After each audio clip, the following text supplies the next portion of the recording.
Ladies and gentlemen, boys and girls, children of all ages, welcome to the show of Weebs of the Ring, podcast episode 47. Welcome to the Stampede. Here's your rundown of the show. We have the headline story of the IC title of the main event of their Intercontinental title match. Main evented once again for Monday Night Raw of Sami Zayn defending his title versus Ilja Dragunov. And like we all expected, motherfucker Braun Breaker came and interrupted the match. When you told the wrestler to get out of the ring, make sure he actually leaves the fucking stadium. This man said he did not give a F. He would tell you what he would do, and he got it done. He destroyed everyone.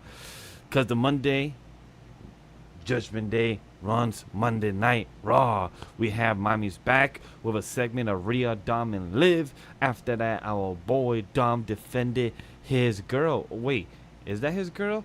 Well, we'll talk about it with Jay one-on-one. Damian Priest goes face-to-face with Gunther. We have Priest versus Strowman. It was alright. But then for our mid-card stories, we have Sheamus versus Bronson Reed, Zelina Vega versus Sonya Deville, Katana Chance, and Cajun Carter with, alongside Lyra Valkyria. She was there. I like this, and I'm the only one that like this. It seems like we'll talk about that. Zoe Stark and Shayna Baszler alongside with Sonya Deville and Drew McIntyre with Adam Pearce. And lastly, and all on our last news, Chad fucking calls out the Y6, and why would you?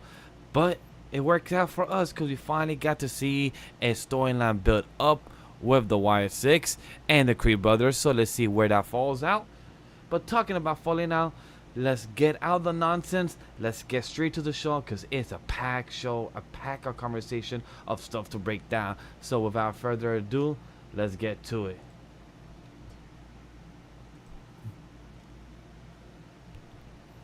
All right. I'm looking at our stream because I was told by a certain person. I know, Rhea, don't worry. I'll get to the intro in just a second. I was told, okay, good. Good job, Vash. Good job. I see your little background. But, I've got mommy here, and that's right, chat. Daddy's back. Hopefully you guys are having a great day, a great weekend, an awesome Monday. But, welcome, as always, to the Weebs of the Ring podcast. To the people that always show up to our stream, welcome. Hopefully you guys had a good day. And to any newcomers out there, well, who exactly are we? Well, with anime in our souls and thoughts of wrestling out of control, we are a trio of weebs who love the entertainment of professional wrestling. So allow us to be the voices inside of your head as we go through the wrestling event of the evening, give our thoughts and predictions on what's to come, and provide an experience inclusive to all you nerds out there. So grab your steel chair, yell for the table, and get put through an experience like none other. Brought to you by AniMa Studio. This, of course, again, is the Weebs of the Ring podcast. And like I said, Daddy's back. Your world champion Whawkins is here to talk about Monday Night Raw. And joined as always are my lovely two co-hosts right on top of my head. First of all, on the right side, we have the legend himself, Vash. Vash, how you doing tonight, buddy? I'm sorry you gave me the setup. I am the visionary, legendary Vash, who is always on top. Because it seems like that's how it will be from now on. Perfect. And then, of course, always to our left, the man, the legend, the myth himself, DropThisBox. Drop, how you doing tonight, buddy? Doing pretty good. Good. Excellent. Now, chat did point out, Vash, you were sounding a little bit like R2-D2 during your stampede, so a little bit of a glitch there in the system. So, chat, let us know, if there's any more roboting going on as we go through the night, because, hey, it's a late night. Sometimes our internet's like the act up late at night. Who knows? But, we're not going to waste any time, because Mondays are very packed with Raw, with the graps, with the wrestlings, of course. So we're just going to jump right into Monday Night Raw. We have, of course, our headline story tonight. Our main event was our IC title match between Sami Zayn and Ilja Dragunov. And I'm not going to lie, kind of knew this was going to happen with Braun Breaker interfering, but I mean, the match was fine, all said and done. I said in our notes here that, like, this felt like one of those matches that, like, they're really holding back on what's what they could be doing, at least with Sami Zayn versus Ilja Dragunov. But Vash, I'm going to start with you here. What did you think of this match, and basically just this setup going towards SummerSlam, as a lot of us have been assuming being a triple threat match? So, one, the match itself was good for what it was. I love more the build-up that we got in the beginning with our boy Dragunov in the backstage, and the way Sami Zayn was building him up to the audience by telling him like how much you are like saying that, hey, Iija, I'm about to be end of my career soon the next couple of years, but when I'm out, you're the guy that's the next me. You're the guy that has the will of fire. Like, you have the way Sami described him, I felt like he was giving him the stats to tell the audience of what are the stats. Like, all right, cool. You guys probably don't watch NXT all the time, whatever, be consistent. Here's the stats that you need to know about, that he's a fighter. He's his hair becomes all Super Saiyan when he's about to, get ready to get the H-bomb. So I love that how he like actually brought that up about the hair, about the redness on the chest and everything, of how much they're all alike, and he also spoke about the beard and everything. Like, so I love how Sami gave him the stats and everything, and the intensity that Ilja Dragunov was listening.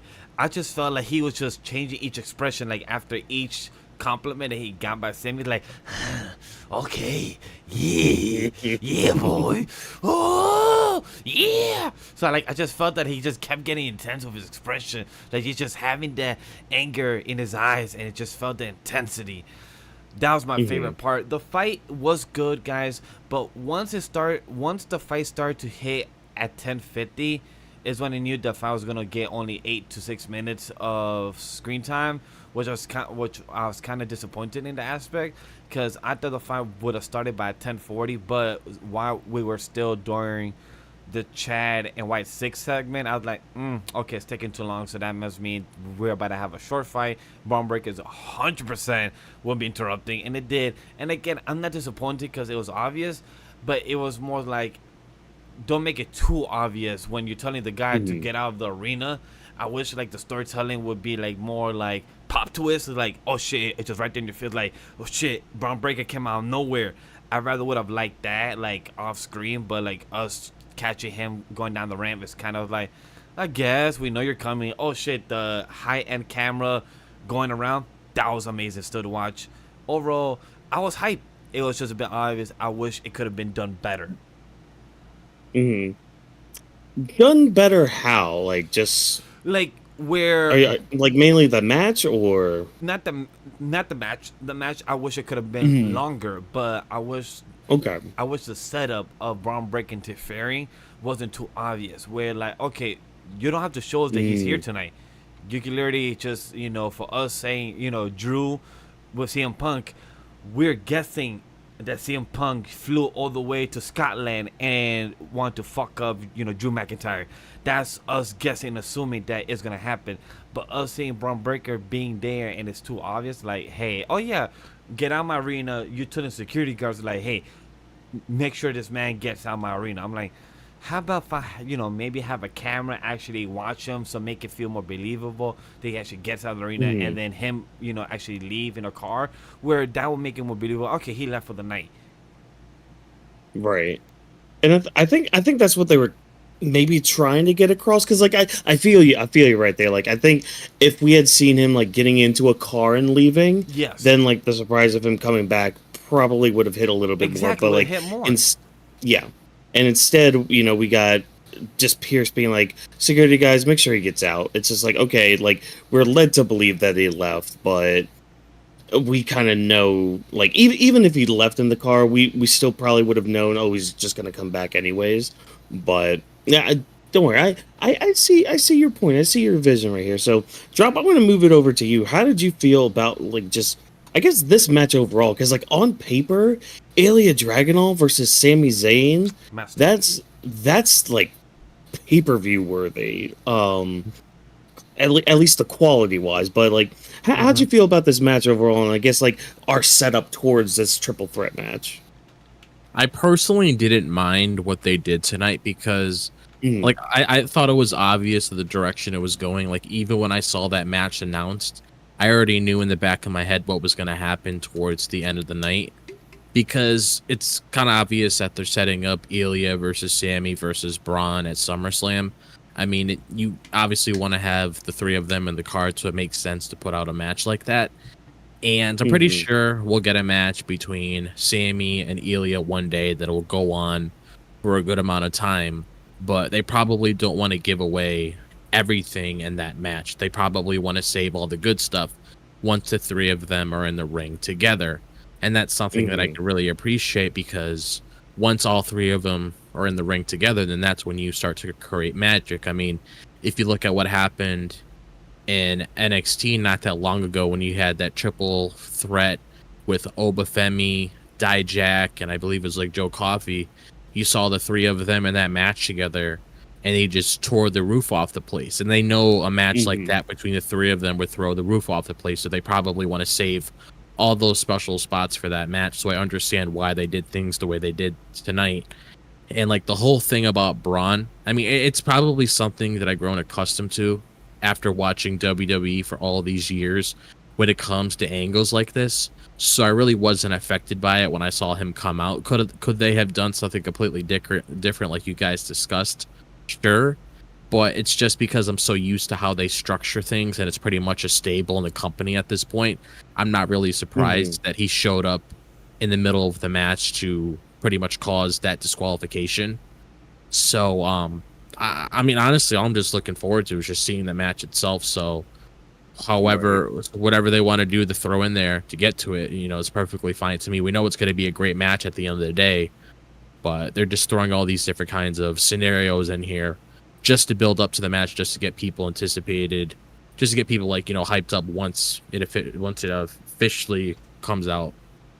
Yeah, like, and that's the thing about this match. It's like, okay, this is basically just a highlight reel of what we could be getting in like an actual like one-on-one given time kind of match with Sami and Dragunov.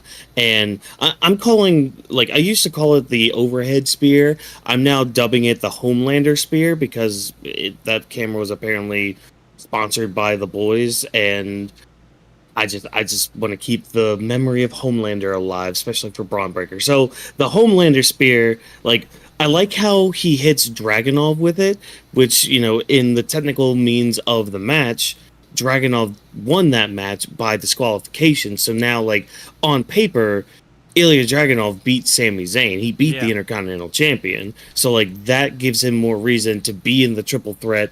Braun can be put into the triple threat again because of attacking both of them. Like, there's reason to have them all in it. And really, that at the end of the day, that's all I ask, is just for reasoning and just clarity on why something is happening. And to kind of like piggyback off of you, Drop, it's like, we know setups like this happen for multi-man matches like this, but the fact that with a lot of WWE stuff nowadays, it's mainly nitpicks that we have problems with.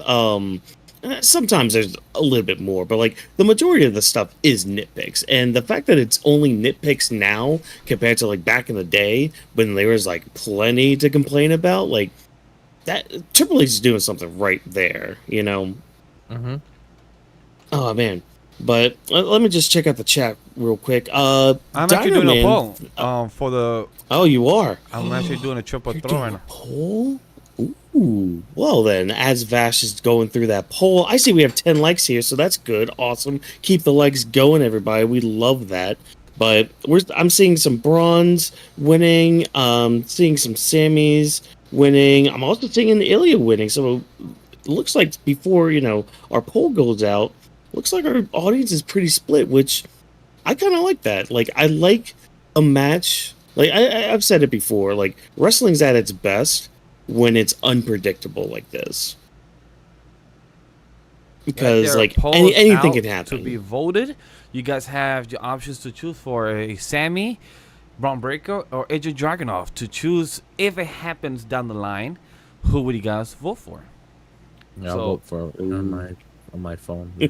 Of course, I voted as well for my phone. I'm like, chat, Yeah. in case you want to know who I voted for, I'm going to choose for Sami.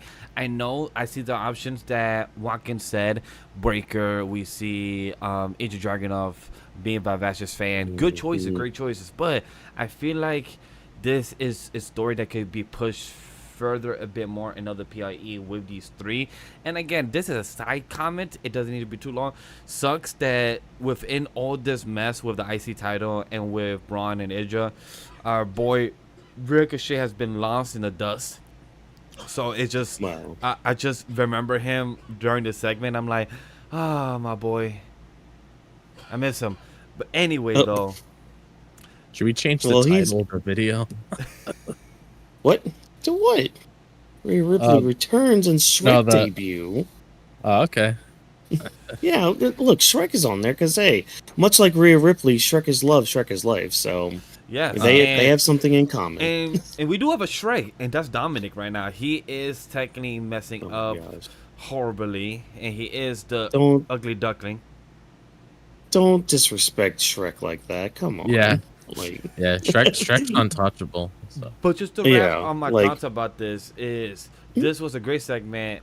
The spear, the haluva kick, the blue diamond was really well done with Ilja Dragunov by Sami. It was something I didn't expect, between them two. I wish it was longer. 20 minutes would have been a nice match. I would have loved to have seen what they could have pulled off for sure. Which, I mean, I think we'll get more of that here, later on down the road, which, again, highlight reel for tonight. Fine, cool, neat, awesome. But, hey, we're getting that set up for SummerSlam.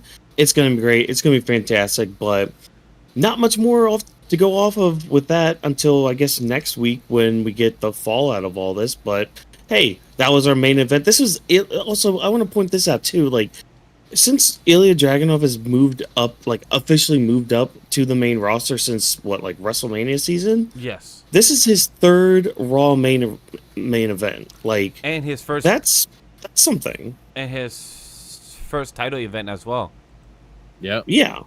So it's 3 or 4 months after being moved up to the main roster. I mean, I know it's not Lyra's push was, keyword was, which we'll get into a little bit later, but it's just nice to see the slow burn starting to kind of pay off in little small increments here. So thank you for the taste, Triple H. I really appreciate it. But if you guys are ready, we can move on to our main storyline here, because of course the Judgment Day, they think they're running Raw, and now that Rhea Ripley's back, hey, maybe they can finally get back some of that prestige. Because, yes, Mommy has come back, and... Okay, I am a strong individual. I am a strong man, but I will fold at times, but, that... If I can give quick that's all I gotta thoughts say.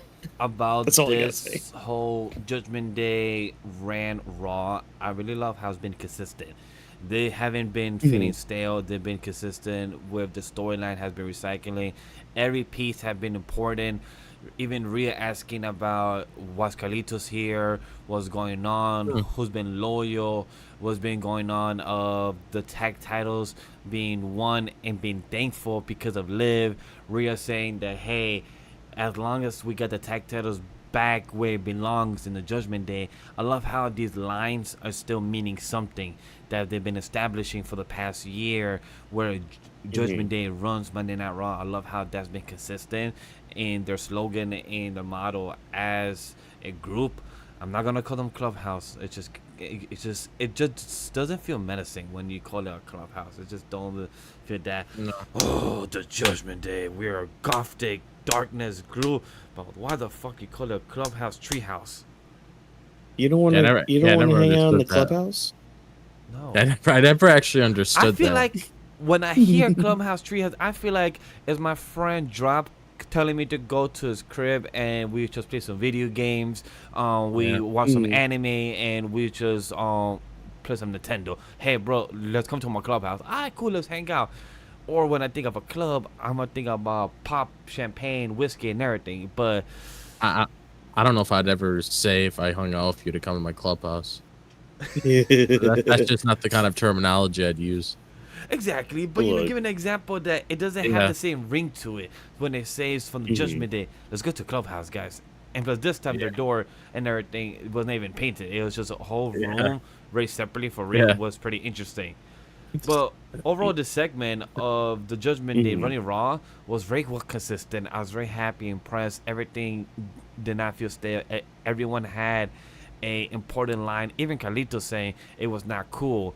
Just him even saying that last week, like, "Hey man, that thing was hard." That made me laugh. It did. When he randomly says stuff, it just makes me laugh. It's just those nice. It's just those nice type of one-liners. It's very simple, straightforward. Yeah. Well, like, that's the thing. It's like Carlito's just that uncle that, like, he doesn't say much to you. He's the party uncle. He just comes up to you, just like, huh, that's not cool. No. Or, oh, that's cool. It's just like, dude, read the room. Like, no, just don't say that. Oh, man. But yeah, like, a lot of stuff happened with the Judgment Day tonight, but most of it had to do with, of course, Mommy being back. Rhea Ripley coming back. She went right out to the ring and immediately called out Liv Morgan, but nope, here comes dirty Dom. This seemed very familiar, didn't it, Drop? Like, just this kind of scenario with 100%. Dom and Rhea. Like, I don't know where I've seen it before. Do you, Drop? Probably from his father. Which one? His biological father, Eddie. His biological father, like son. Oh my god! Once he came with a black flower, like, oh my god, it just makes sense. Like we wanted this, and it happens. He just doesn't have the same Latino heat. I don't know if you understand what I mean. Like, he doesn't have the Rico Suave of Eddie Guerrero. Like, he doesn't have that smoothness. Like, you mean as the kids say nowadays, Riz? Yeah, he didn't have the Riz. Why do I feel old? That hurt. That hurt. I feel old saying that. Oh, I feel weird saying that. Then we all felt weird saying that shit. Yeah, short little caveat. Thank God that wasn't a tangent. Oh my gosh, that hurt to say. That wasn't a thing when I was 33-year-old. I'm glad about that. You know what? I'm gonna use the word that I used to say back in my day. Dom don't got game. Swag? That's what he don't got. Or swag too. Swag was when I was growing up. That's swag what or game. Yeah. So Dominick, he did not got game the whole night. He kept starting over his words. He kept not knowing how to piece things up together. Again, I'm talking about Dom, the character that we have on screen. Dom in real life probably has the best game in his life, because he has the best right now in life. He has a real wife outside, a work wife, and a side chick. Man is doing great in life. I call that a win. But for his character, he's portraying very well. He not know how to talk to Rhea. Rhea was, no, I ain't about you. This is not working out for me. My man Dom, I don't care. You're not my business. Liv is my business. Even during Rhea's promo, she said that what's more important, even more important than Dom, is my Women's World Championship title. Yep. Yep. She would have never and lost. he laid down the challenge. Well, sorry, what was that? That was a fucking bug. Hold on. I feel like JD and there's like spiders in the middle of this screen. Oh, that's the worst.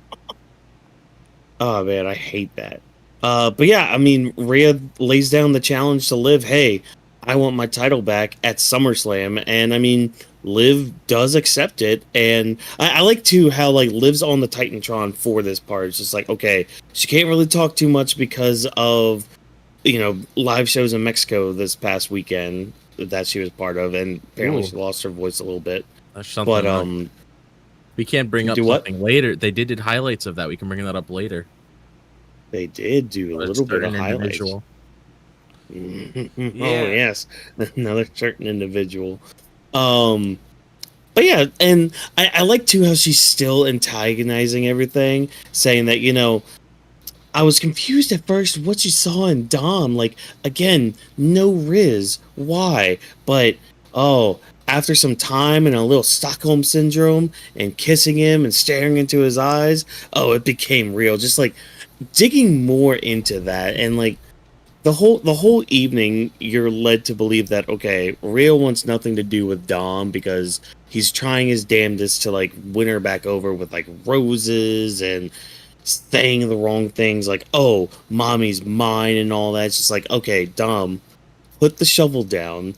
You're digging your hole way deeper than it has to be. But I do want to ask you guys this because like at the end of everything, at the end of the night, even after like the whole Jey Uso match, which we'll get to here in a minute, Rhea does like end up taking Dom back.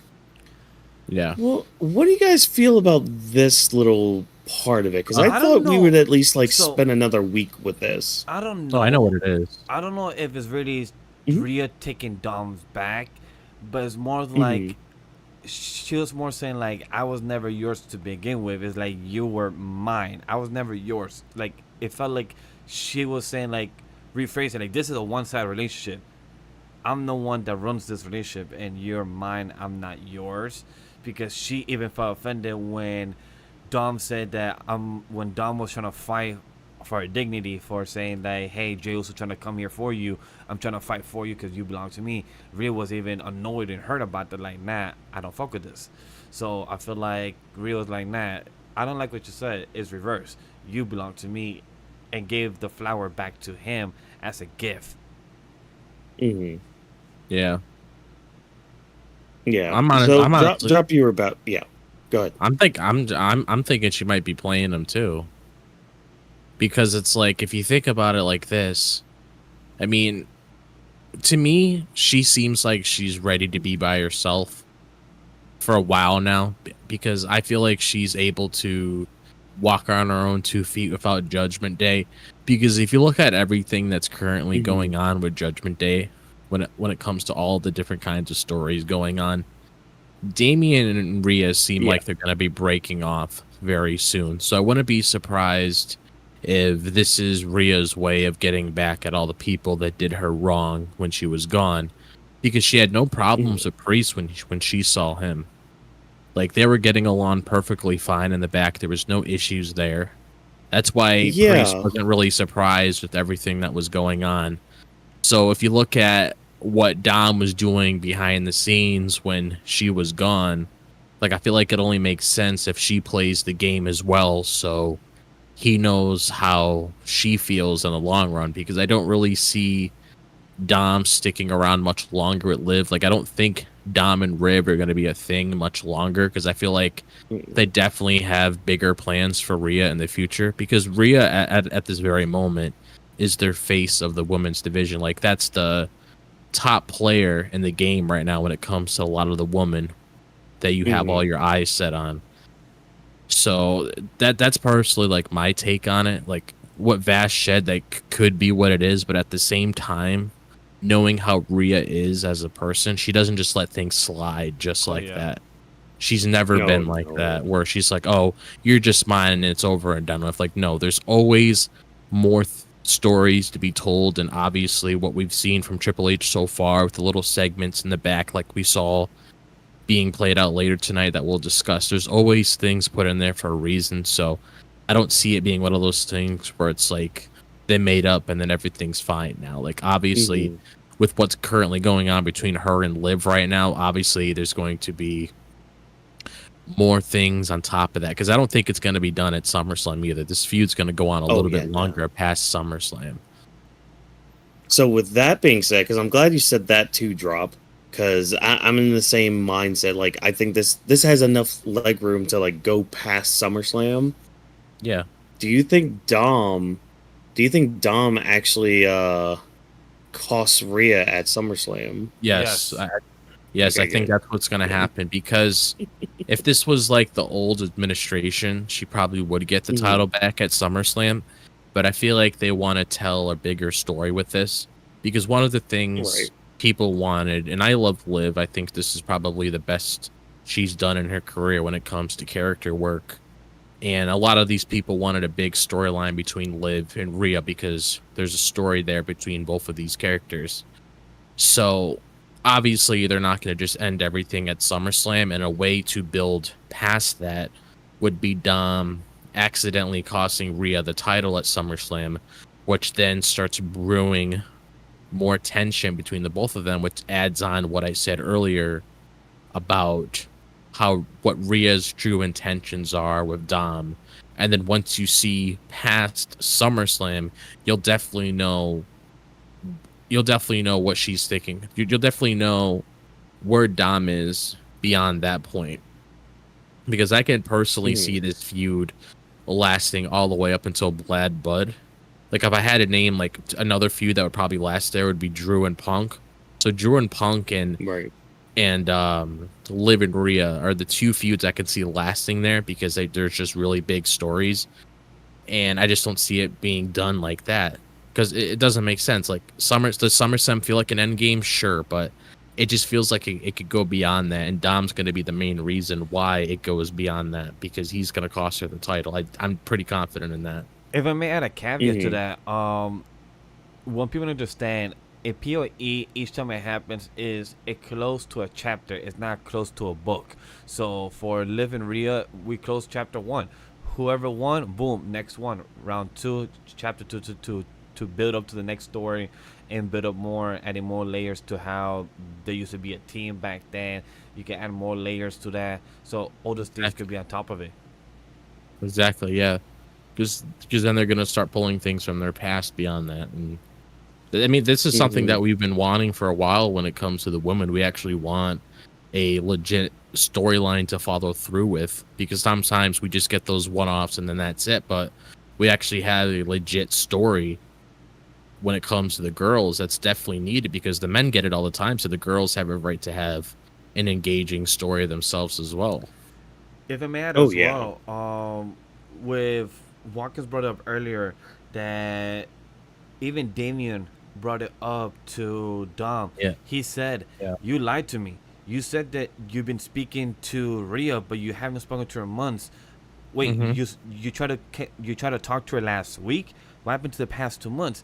Even Rhea brought that up when Dom said, yo, mommy, I've been trying to contact you all this past week.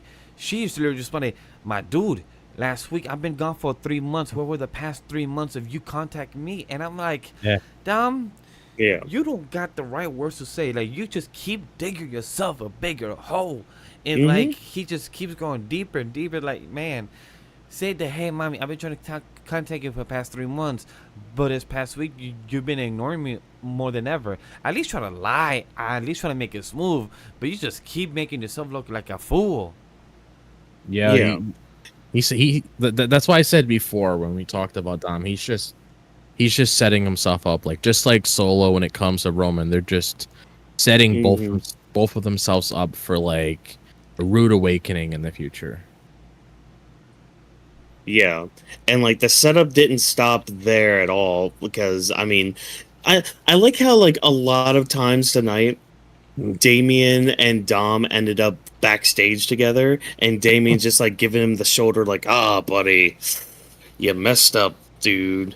You shouldn't have done that. But like, I think my favorite part of all of that was like the middle one where it's when Jay comes in. The most unserious Uso comes in. He's just like, yo, I heard Rhea Ripley was single, trying to get up and like, man, that unserious guy. But like, Dom tries to like stand up for Rhea, be like, oh, that's mommy you're talking about. I'm gonna beat you up, and sets up a match between the two with Jay versus Dominic. I just want to say, Damian was an instigator, because he could have stopped that. He could have corrected Jay. Like, man, he's trying to work out issues.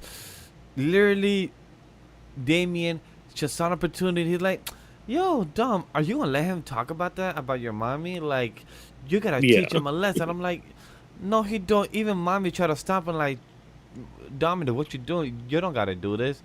It's like, it didn't happen. It didn't need to happen. But even Damian was just laughing about that. After Dom left, he was just laughing, having the best time of his life. Like, he's enjoying this. And it just shows that he's having a good time. And by the way, Jay, yeet. Exactly. But I do like that too. Like both of you have mentioned it. Just like, especially tonight too. Just like Rhea and Damian, just how far apart they're feeling from Judgment Day, just as them becoming baby faces now. Like, especially Priest, because like I think a report came out this weekend that said that Rhea is like in like the backstage books and all that, she's listed as a babyface now, but nobody else in the Judgment Day are yet. Like I say yet because of Damian Priest, but like tonight, and then when you see footage from like him like in dark matches, and house shows and all that, he's starting to do the yeet stuff. He's starting to be more babyface, and like even tonight, like he's smiling a lot more. It's like he's got this air about him where it's like he feels some level of respect around in backstage, and I mean you can just kind of see that because like I'm sure he's getting a lot of that from management, you know, behind the scenes and all that, but like it's showing through the product, and it's a Damian Priest that I can get behind, you know. Oh yeah. And we'll speak more about Damian Priest here in a minute with his confrontation with Gunther, but I just you wanted know, to add to one thing you were saying, Whawkins. When he was backstage, he also got to meet the new superstar. We have Stephanie Valkyrie being at the house show, at the super show in Mexico, and she had a confrontation with Damian Priest. With Damian Priest just saying, translation, because they spoke in Spanish, saying, "Welcome. It's a pleasure from one Latin to another. The representation, it gives me happiness. Keep it up. Good luck, and wish you all the best." So it shows that for you to be a babyface and have that attitude to have and speak on the next up and coming type of superstars to come up on board is very beautiful to see. And I agree, him doing the yeet at the super show was so unexpected because even Jay was shocked about that. So I love that you brought that up because it was something that I totally forgot because it was so unexpected from his character, but it seems like he's blending it very well and is working. yeah. But yeah, so the match between Dom and Jay ends up happening. I mean, not much to really go about with like the action, at least. I think Michael Cole really put it well on commentary. Like, this was the most focused he's seen Dom in ring in a long time. And that's mainly because he has something to prove towards Mommy and all that, but it really doesn't help him in the end. And Liv just runs out here. Don't know why she decided to, you know, risk her own health knowing that Rhea Ripley's back, but they end up in a scenario again, and it makes me want to hate Dom even more and want to actually super kick him. But I feel my like gosh. the one thing I was upset about this match is that Jay's spear is a bit sloppy, and I really wonder if that's on purpose. Like, if his spears are supposed to be like that on purpose, like grab them by the side, and then it's like if the spears are supposed to be like a tackle, but like a drag down tackle. And I would like some type of explanation if we ever get one in the future, because it gets very confusing of how we're supposed to see all the different spears, because we have had many examples over the years of Edge and Goldberg and others seeing how they do it, and with Bobby Lashley as another example. But then we see Roman Reigns, we see Braun Breaker, their spears in more of a professional type of style that's more taken seriously. And when Jay does it, or when Solo does it, I hope one day we get told by commentary or here saying that their spears are a bit different because of said XYZ. Because just seeing that spear and then seeing a frog splash, it just felt like a rush ending. But I just hope some type of explanation to help us understand why the hell Jay Uso spears look so sloppy. I mean, it's just his, like, I don't know if there's anything deeper than that. Again, like, I agree. Like, because I mean, I've been saying it for weeks. It's like with him and Solos, like both of them look like crap, and it's just like I don't know if it's just them like just learning to do the move or like still not getting used to the move. But I mean, on one hand, I want people to like update their arsenal, use different moves and all that stuff. But like, if something's not working after a while, maybe don't do it. You know, it's like when John Cena got that new like sixth move of Doom, that little punch. Like he did it a couple times, and not many other times after that. Why? Well, it's kind of lame when you kind of looked at it. Yeah. You know. But overall, with the fight Yeah. between Dom, I agree with what you brought up, Whawkins, earlier. With Michael Cole, he said 100%. Michael Cole we have not seen him this focused. I even brought up, I think, last week's show or 2 weeks ago show, saying that I wish Dom, after this Live and Real stuff, we see Dom in a new light and goes back for a title or go back for the NXT title or does something that he's trying to chase something instead of, chasing a woman. Guys, probably at times you gotta chase the bag. You gotta work on yourself, Dom. Let the ladies, you hurt, you're pain, you're single now, focus on you and chase the bag. Well, I do actually have a good question for you, Drop. It's a very important, very vital question for you. What's up? Could you run in those boots? Those boots of Liv Morgan's. Can you run in those? Oh, hell no. No. I Girl, can try do it. that for life, you know. I don't know how she did it. It She felt she jumped the barricade Yes. and was scuttling across the arena up the stairs. I'm like, oh girl, more power to you running in those things, because I couldn't do it. It felt like But girl I was like to running and jumping in those heels, and it was just hilarious how she just landed. Jey Uso just landed both of them on top of each other. She did the flip. Rhea came at the right time, and the way Liv Morgan looked like, girl, I was about to have my feast on Dom, and she just runs away, and the way she just ran on top of the stairs, mad people trying to give her the hands, like, come on, clap, but Liv, I'm not sure if she's supposed to be the heel, so girl's not giving the daps to anybody, so girl's just running. But I'm like, why are you still running? Rhea is literally still in the ring. In my head, I was thinking of the meme. Why are you running? Why are you running? Oh. Well, we know why she's running. She doesn't want to get beat up by Rhea Ripley. Which, Well, still so far yet into the ring. I would want to be, but I would have turned around and be like, all right, come on, Rhea, let's give the hands. It's time. Exactly. But I like too how this does still lead to Dom losing, and how you can tie that to just everything that's been going on with Dom and Liv. Because when Liv's around, Dom wins. He beats his deadbeat dad.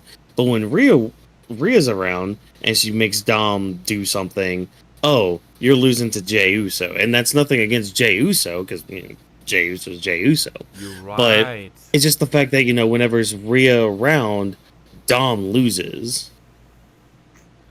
Yep. So you're right. That could be the good luck charm. That is something that hopefully they could bring up, because that is important. I know that Triple H is watching our channel, or at least an assistant is checking out the content creators of wrestling, and we're one of them. Oh, he definitely does. Oh yeah, Trust me, he knows. Probably has a burner account. Yeah. He does. It's called Hang 'em High, who does the Sonic rings. But our boy, jump on the meme, everybody. But our boy doesn't have not just one, not just two, but he has the risk of 3 ladies. Still live as a side chick. Rhea took him back, and he has a wife at home. My man somehow has that. Rhea came back, said, "You're still my man. You are mine." For now. Yeah, for now. I don't see this lasting too long, but we'll have to wait and see with that one. But one thing that lasted a lot longer than I thought it was going to be is Damian Priest's world title run, because the whole Rhea Dom story, that's not the only thing the Judgment Day had to deal with, because our good old world heavyweight champion had to deal with a face-to-face with Gunther. And, people saying that Gunther basically called him, poor and, from the streets, street trash, if you will. Or what did Jafar call Aladdin again? Oh, yeah, a street rat. So, okay. I'm going to start off by saying I was not that invested in this match, this Damian Priest versus Gunther. Because, like, I was like, okay, I would love Seth Rollins because I've been chomping at the bit for that one. I would have even taken like a one-on-one with Drew if Punk wasn't able to compete by SummerSlam. So on paper, we're like, okay, Damian Priest versus Gunther. Okay, fine, but like on paper, you kind of start getting reminded of like back in the day when you would have like Alberto Del Rio versus Jack Swagger for the World Heavyweight title. So it's like, okay, not really feeling it, but we're here for it. But this segment tonight brought me around to it because Damian Priest had a great babyface promo. Gunther had great heel work along with it. Like, you see just how these two are. It's very similar to like a talent versus hard work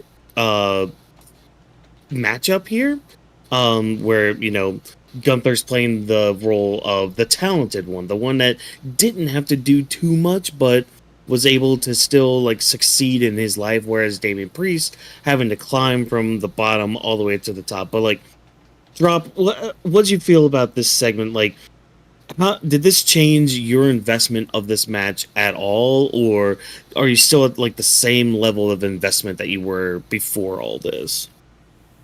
Like, when it comes to this match as a whole, like, the more I look at it, I feel like it's mainly being set up just to prove who Damian is as a world champion. Because this right here, like I mentioned before, is like Damian Priest's final boss. And whatever you play through any video game, if it's Mario going up against Bowser, Link going up against Ganon, you always have that final boss that stands in your way towards the very end. And with Gunther and with Damian potentially beating Gunther, that could definitely set his role as world champion, like people looking at him in a new light, showing that he was actually able to go head to head with somebody like Gunther.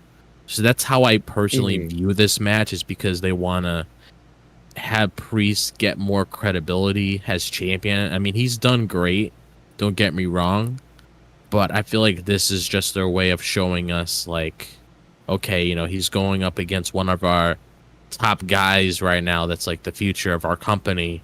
Let's really put him to the test and see what he's truly capable of, because I definitely feel like what this match is going to do at the end of the day is just bring the best out of Priest, because that's what they want to do in this scenario, is just to have Priest go beast mode against Gunther, just to show what he's willing to do to retain that title. But from that's from WWE's perspective. From my perspective, I don't mind the match. What I would prefer. Actually, no, I don't really mind the match, honestly, because I can't say I hate it, because I do enjoy Damian Priest and I absolutely love Gunther. So I feel like they will have a great match, because at first my whole mindset was with Seth Rollins and Gunther. But ever since we saw what happened at Money in the Bank last week and tonight, I'm sort of leaning towards, like, okay, it makes sense why Seth is involved with the whole Drew and Punk thing now. I'd rather see that played out, because there's a lot of unfinished business between those three characters.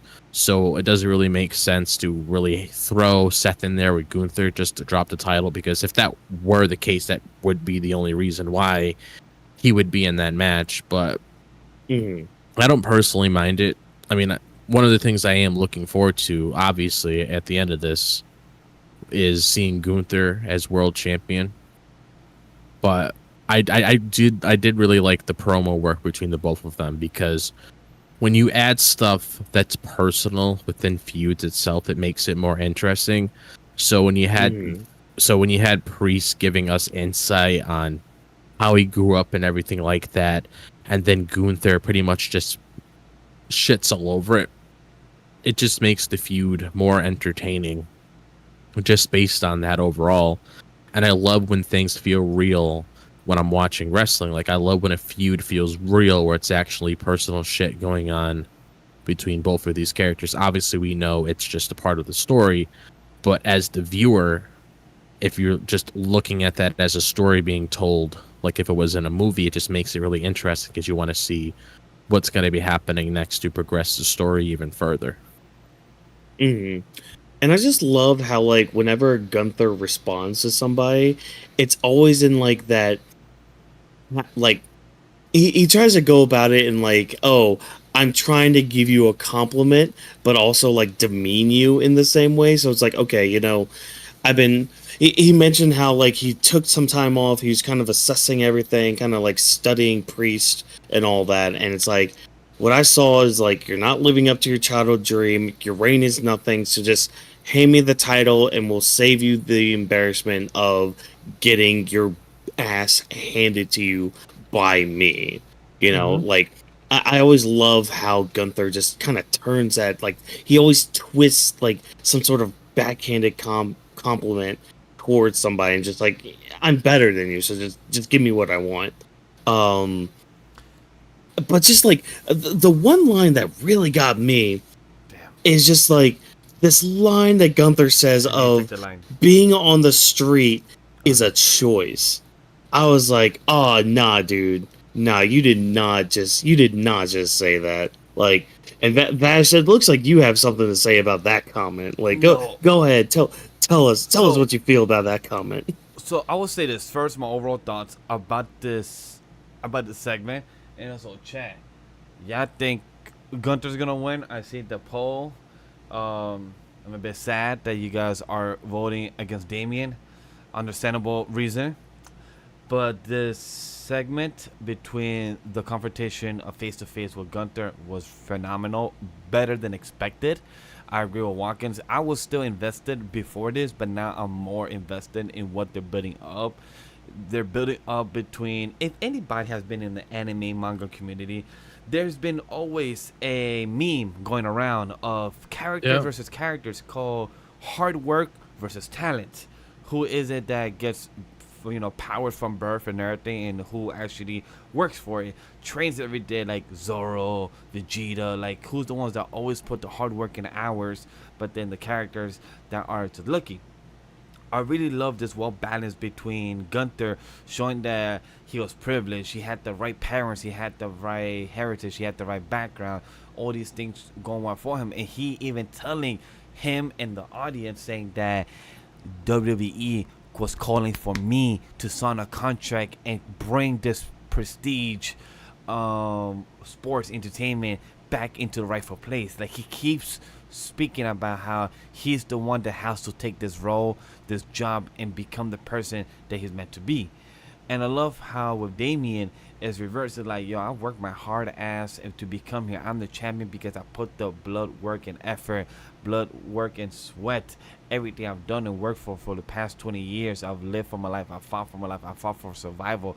And I love that anybody that has gone through struggles, that is watching sports, or that's just going through life can relate to both sides of the stories, or hear or know somebody that's privileged or know somebody that's struggling. So I love that. But fuck Gunther for saying this. He literally said, just hand me my title and we can save your embarrassment. If anybody told me this in front of my face, I will slap you in 0.3 seconds once I heard that line. Once you finish that sentence and you told me, yeah, just pass me that title, just save yourself from the embarrassment. I'm like, hold up, dude, what? You think I'm gonna lose to you? You think you got me already? You think you got this in the bag?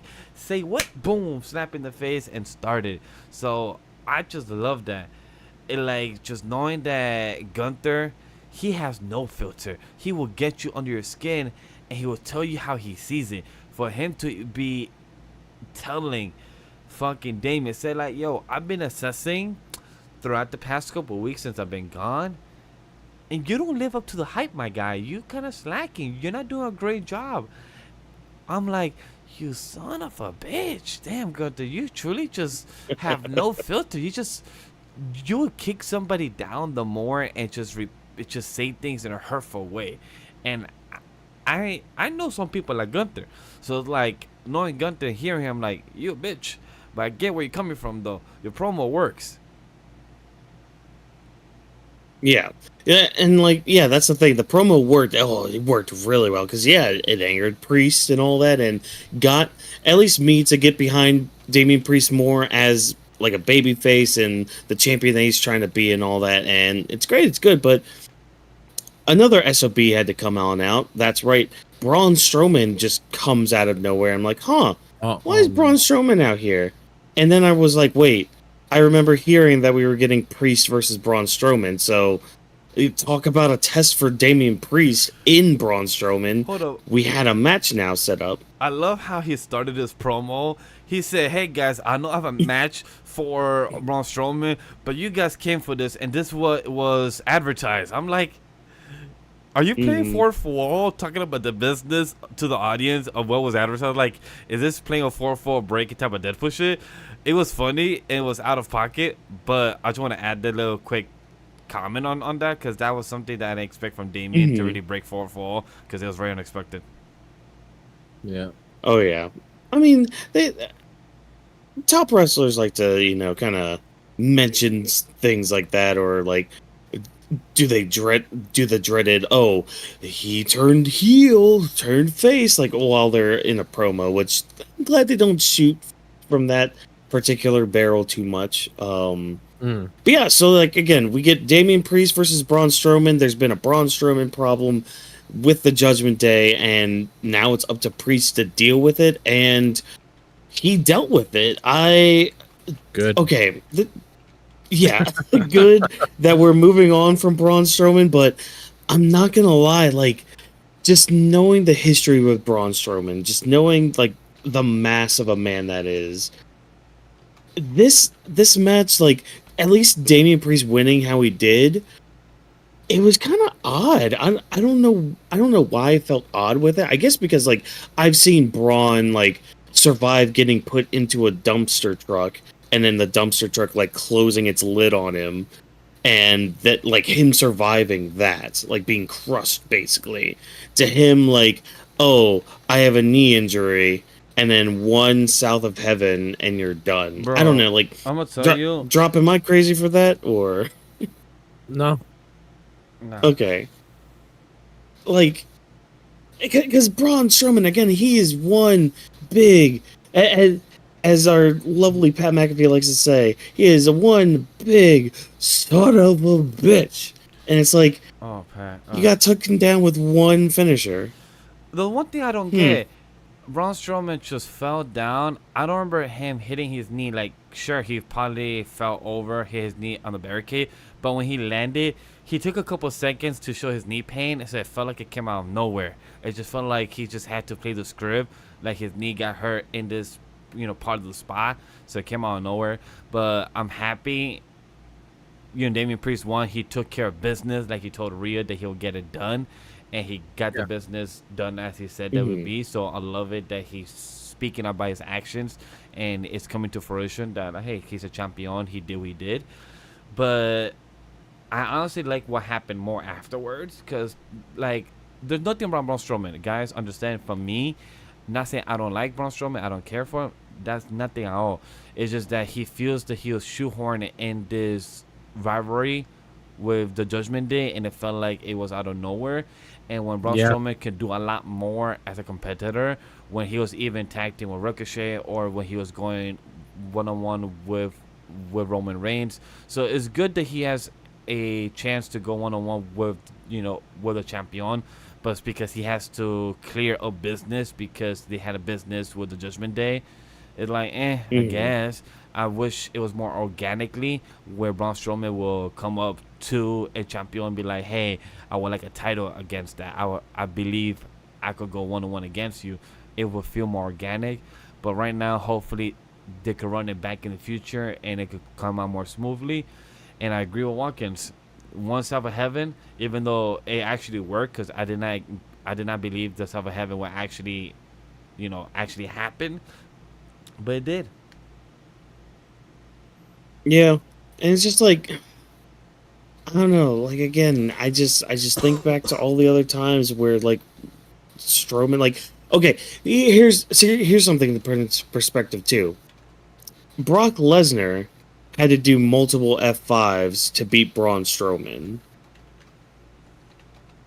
Like, and I get like I get the knee injury from the match because like the Strowman Express got derailed and went over the barricade. Like I get that part. Like I get that injury, but it's just like when you also look at it too in that aspect, it's like okay, well the legs are red, they're in the red zone, but it's like the body's in the yellow zone. So why again like the finisher like just one finisher? I don't know. Like again, Drop. You said I wasn't crazy, but are you sure about that? Are you sure I'm not crazy in all of this?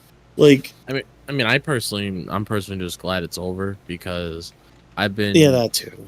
very vocal about this whole Braun Strowman thing. Like, don't get me wrong, I like Braun Strowman, but I'm kind of getting annoyed with like the whole thing with him and Judgment Day because it's not like anything else is going on with like other characters getting involved in this scenario. It's literally just a Braun Strowman thing, and it's not like he's like on the phone. It's not like he's like grabbing a mic and he's like cutting a promo every single week where they're going back and forth with each other.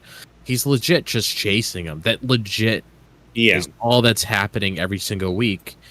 And it gets repetitive after a while when it's always the same thing because you want to see something different. If you want to do it the first 2 weeks or so, okay. But if you're doing it for like the past couple of months or so with this whole thing that's going on with Braun Strowman and the Judgment Day, it just gets stale after a while. And I feel like the main reason why they had Priest beat him today, not only because he's like the world champion and he shouldn't be pinned, but also because they want to book him to look strong when he's going up against Gunther as well. And that's one of the main things that they always do all the time. But I don't know, like, I can't really say I'm surprised it got taken out like that, mainly because I guess it's probably my head telling me that it's kind of time to move on from this. So it didn't really bother me personally.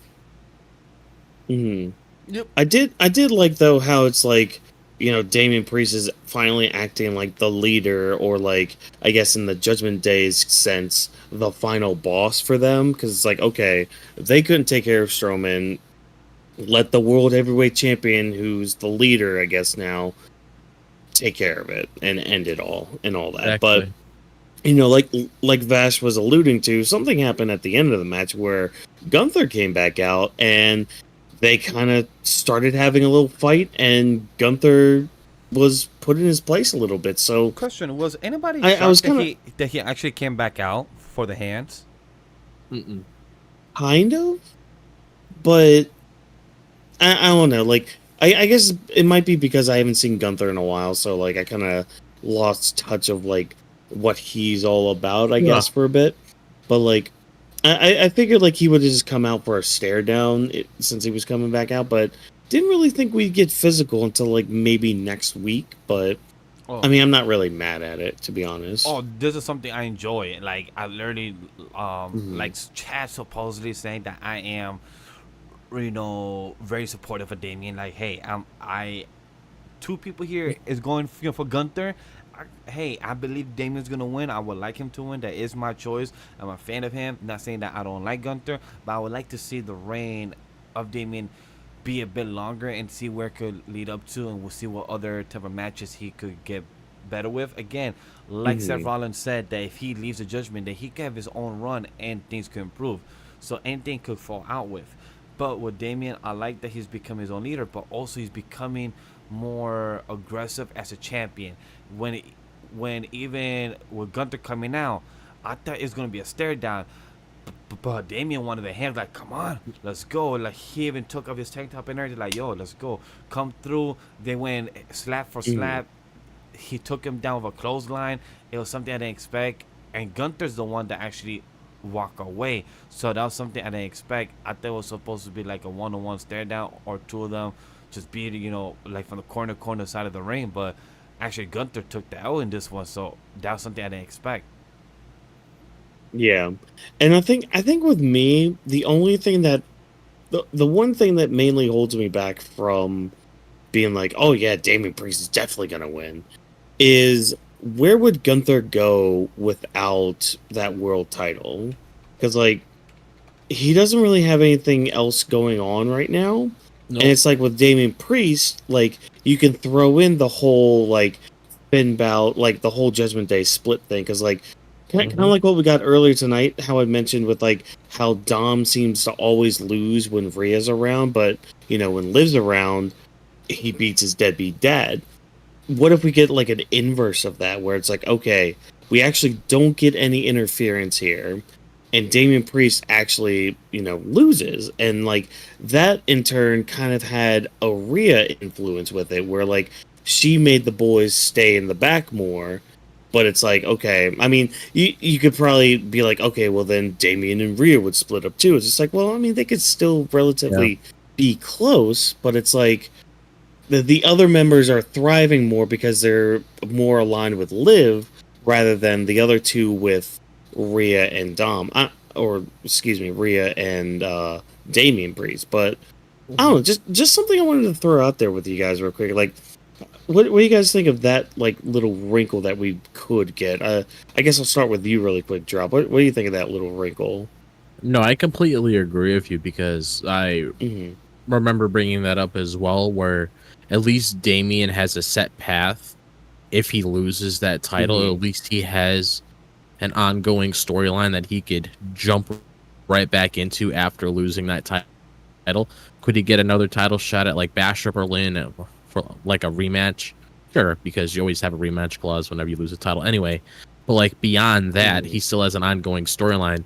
With Gunther, we don't really know what's going on with him beyond this. Like if there was plans for Gunther past SummerSlam, we would get those little slow build-ups by now. Like Triple H would make it pretty apparent on television if there was like a set goal with Gunther if he hypothetically didn't win at SummerSlam. And I feel like with this right here is just, I mean, that's why like I'm just so confident with like Gunther winning, only because like when it comes out of him and Nia, he's the only one I could really see walk away with a W, because it's either him or her, and I see him walking out with a W, and then that's when he starts beginning his story. And then you could have people like a Seth Rollins or a Drew McIntyre or whoever else is on the Raw roster go up against him and start those feuds for the World Heavyweight Championship, and then eventually getting that Ilja and Gunther match down the line.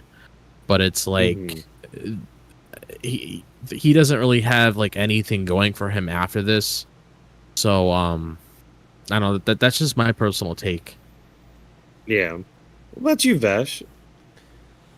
It's Where pretty... like would you see? Yeah, go ahead. No, go ahead. My apologies. Go ahead and repeat the No. question. I was just gonna reiterate the question. Yeah, go Just ahead. you know, where do you think like Gunther would go if he doesn't win the world title? Like, do you see a path for him, or you know, do you see like Damian Priest like facing Finn Balor for the title? Like, do you think that's the With possibility? Gunther, Then we still have Imperium. We still have the...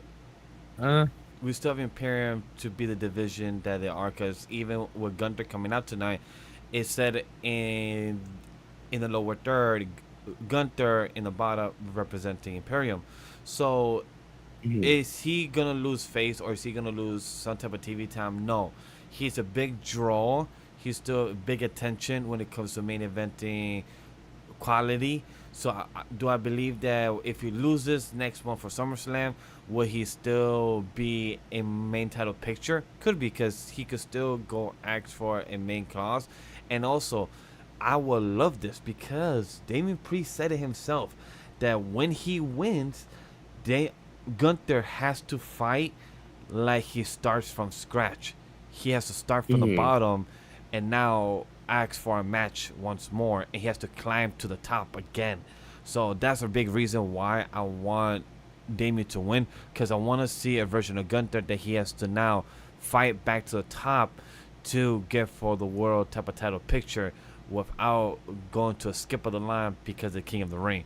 So I'd love to see that type of version of Gunther clawing his way out from down under, because he went to the back of the line and he has to slap all these all these other wrestlers out of the picture so he could be on top once again. That is my hope and vision. Okay. All right. I'm not. I can see the mindset with like Yeah. having Gunther start from scratch, but yeah, go ahead, John. I was gonna say, like, I can see something like that potentially happening, but at the same time, Gunther's not like Cody, who could work a story like that. Like, he just, to me personally, he's never really shared like any sort of direction where he would go down a route like that. Well, There's we like just have to there's see what's like next, because thing is, with Gunther, we still have a lot of people like myself. I don't know his NXT UK run. I don't know him from back his past. So even Damian, him saying during the promo, with Gunther, he could actually get with this from the fans and con his way out to get back on top for the world title. This is a possibility. Would it be good? Would it actually work for him? Who knows? But this is something that can actually help him to get other fans that may not like him, or fans that don't click with him yet to that extent. Okay. All right. Well, like I said, I mean, I could see the mindset. yeah, I can too. It's but just kind of it's. Mhm. No, I could see the mindset too. It's just based on what I've seen with him. It's just hard for me to see him go down that direction. Because even if Right. Priest were to win the match, like let's say if he does, because I'm not saying it's guaranteed he's gonna win. It's just what I personally feel with like the whole Gunther situation. It's just based on what I've seen of WWE growing up as a kid, just seeing how they push Right. certain people when they're trying to establish new talent and stuff like that. And to me personally, I just don't know how they would do that, because like I said, it's not like a Cody or a Randy where you could do a storyline like that where you can get behind the audience. He just has like that certain feel to his character where it's like, does he really need to go to that extent to get something? Because to be Right. fair, this right here is kind of like one or two matches between him and Priest, and then after that, it's just Priest dealing with Finn and the rest of the Judgment Day. That's like more story there with what, like if Priest were to retain that title, then he would just be dealing with Finn and everybody else in Judgment Day. But And then what do you guys Gunther- think that Finn has to lose the tag titles then for him to actually kind of focus versus Damian? Not necessarily. No? Okay. Yeah, he didn't have to, but they could probably twist it in a way where, I mean, I know they haven't done the Freebird rule in a while, but I mean, why not bring that back and have Carlito help out a little bit more, And if Dom stays like around like Finn and JD and Carlito, then like he could be part of that part of that Freebird too. Yeah. I'll just but see yeah, how so it we'll just plays have out. to Yeah, exactly. We'll just have to see how things play out and all that. But that was basically our main storyline of the night, with the Judgment Day dealing with all their dealings and shenanigans and all that stuff. But we can't just have main storyline. We can't just have our main events. We gotta have our mid card stories, because hey, that's also like the nice little black pepper that we sprinkle on our sandwich that is WWE. And our first little mid card story is Sheamus versus Bronson Reed, which got set up last week from a backstage segment. And we got to start with this. Sheamus has new music. Why does he have new music? It's asinine why they gave him new music. Because, like, okay, at first I thought, oh, new intro. This will go great with, his older song that he's using. It'll match a little bit better. Like, this is pleasing. And then it kept going. And then he kept walking to the ring, and the music wasn't changing. And I'm like, why does he have new music? This sucks.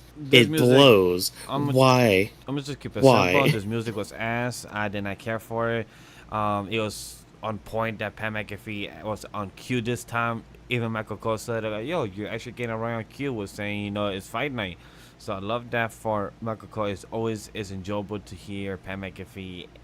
They was entertaining tonight. I want to give the flowers due for Pat McAfee. The song was ass cheeks, booty cheeks, ugly cheeks, everything ugly, just horrible. It did not give me hype at all. I feel bad for Sheamus. I saw a Twitter person saying that if you get your song changed by Def Rebel, it's like getting into motion. And I felt that pain. Like, just knowing that with Sheamus getting this, it's like, damn, I feel that. It might not be the case, but it feels that being the case. And that hurts. Yeah, like you guys said as well, the theme song sucks. I have no idea why they decided to make a decision like this, because when they brought back his OG theme song, a lot of people were happy because people weren't expecting to ever hear that theme song ever again. The only way you could ever hear that theme song again is if you go back and rewatch a lot of his old matches. But the fact that they changed it to be like very generic, like I said in the chat, it's kind of like a 2K create a wrestler theme song. And I don't know what it is with Def Rebel, but the way that they orchestrate these tracks is like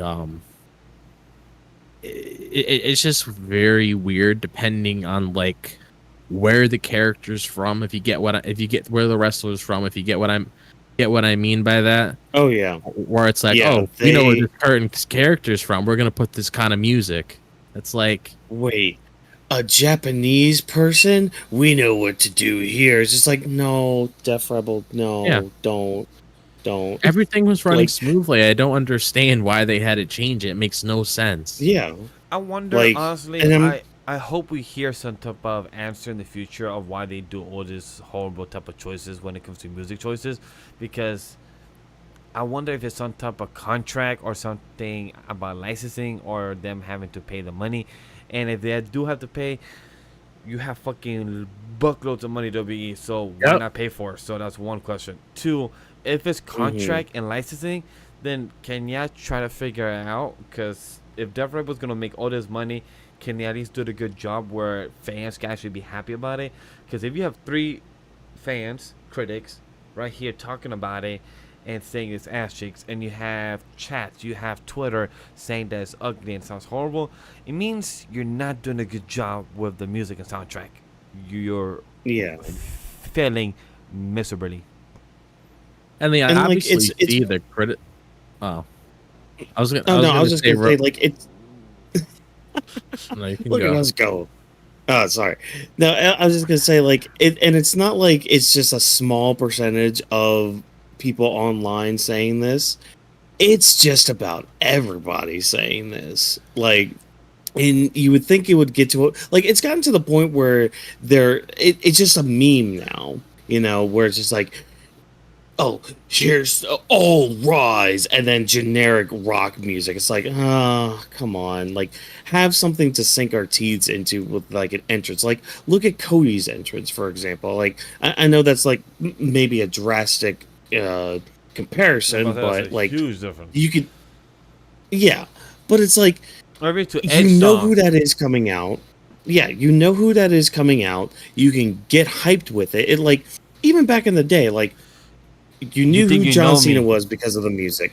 You knew who Edge was. You knew who Triple H was. Everyone had like an identity just with their entrance music, just with that alone. And like with a lot of these people that are getting these Def Rebel tunes, they don't feel like people. They just feel like just the next action figure down the line, And it sucks because like a lot of these people are more than that, especially like the character that they tried to portray. I mean, Sheamus is a lot more than the music he's given. I can't think of anybody else off the top of my head, but like that's the thing. It's just like you're not making these people stick out anymore than they really should. So I don't know if that's just part of the grind that Triple H is mentioning, but I don't know. So, sorry, I didn't mean to like constantly interrupt you, Drop. So go ahead with like your thing. I want to add that like this is an important conversation about the intro and opening of a character, because like us, we play video games, we watch anime, we all can remember a song of Zelda goes along with the character of Link. We know the character of Sephiroth, he gets his own theme. Like these are part of the characters, their own theme, their own opening. Even with Whawkins bring up about Triple H, want to play a game, like all these things are important to the characters that we are seeing on screen. So I just want to add to that because you know, Whawkins, you brought up a great point about that. But Drop, back to you. Okay. Like I was gonna say, when it comes to like the like they obviously see the criticism online, so I don't understand why they don't make these changes, because Triple H brings it up many times in those media scrums when it comes to things that he sees online that he wants to address.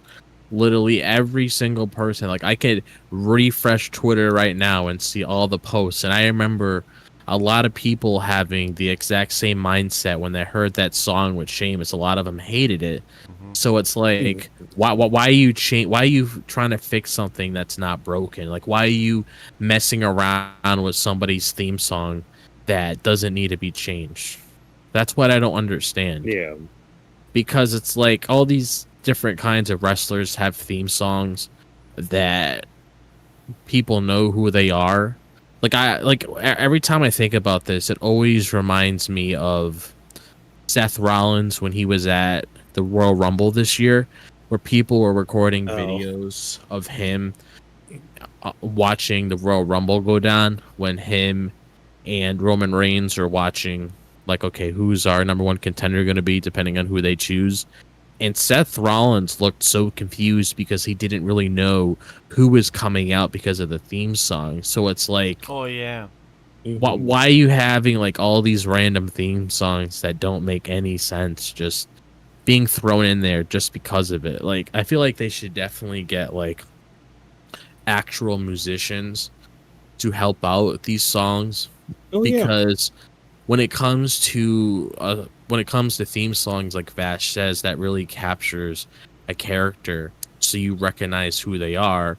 And I'm glad he brought up Sephiroth, because Sephiroth's theme song is one of the most iconic theme songs in video games ever. And that's not me just saying that just because it literally is one of the most iconic theme songs ever when it comes to a final boss.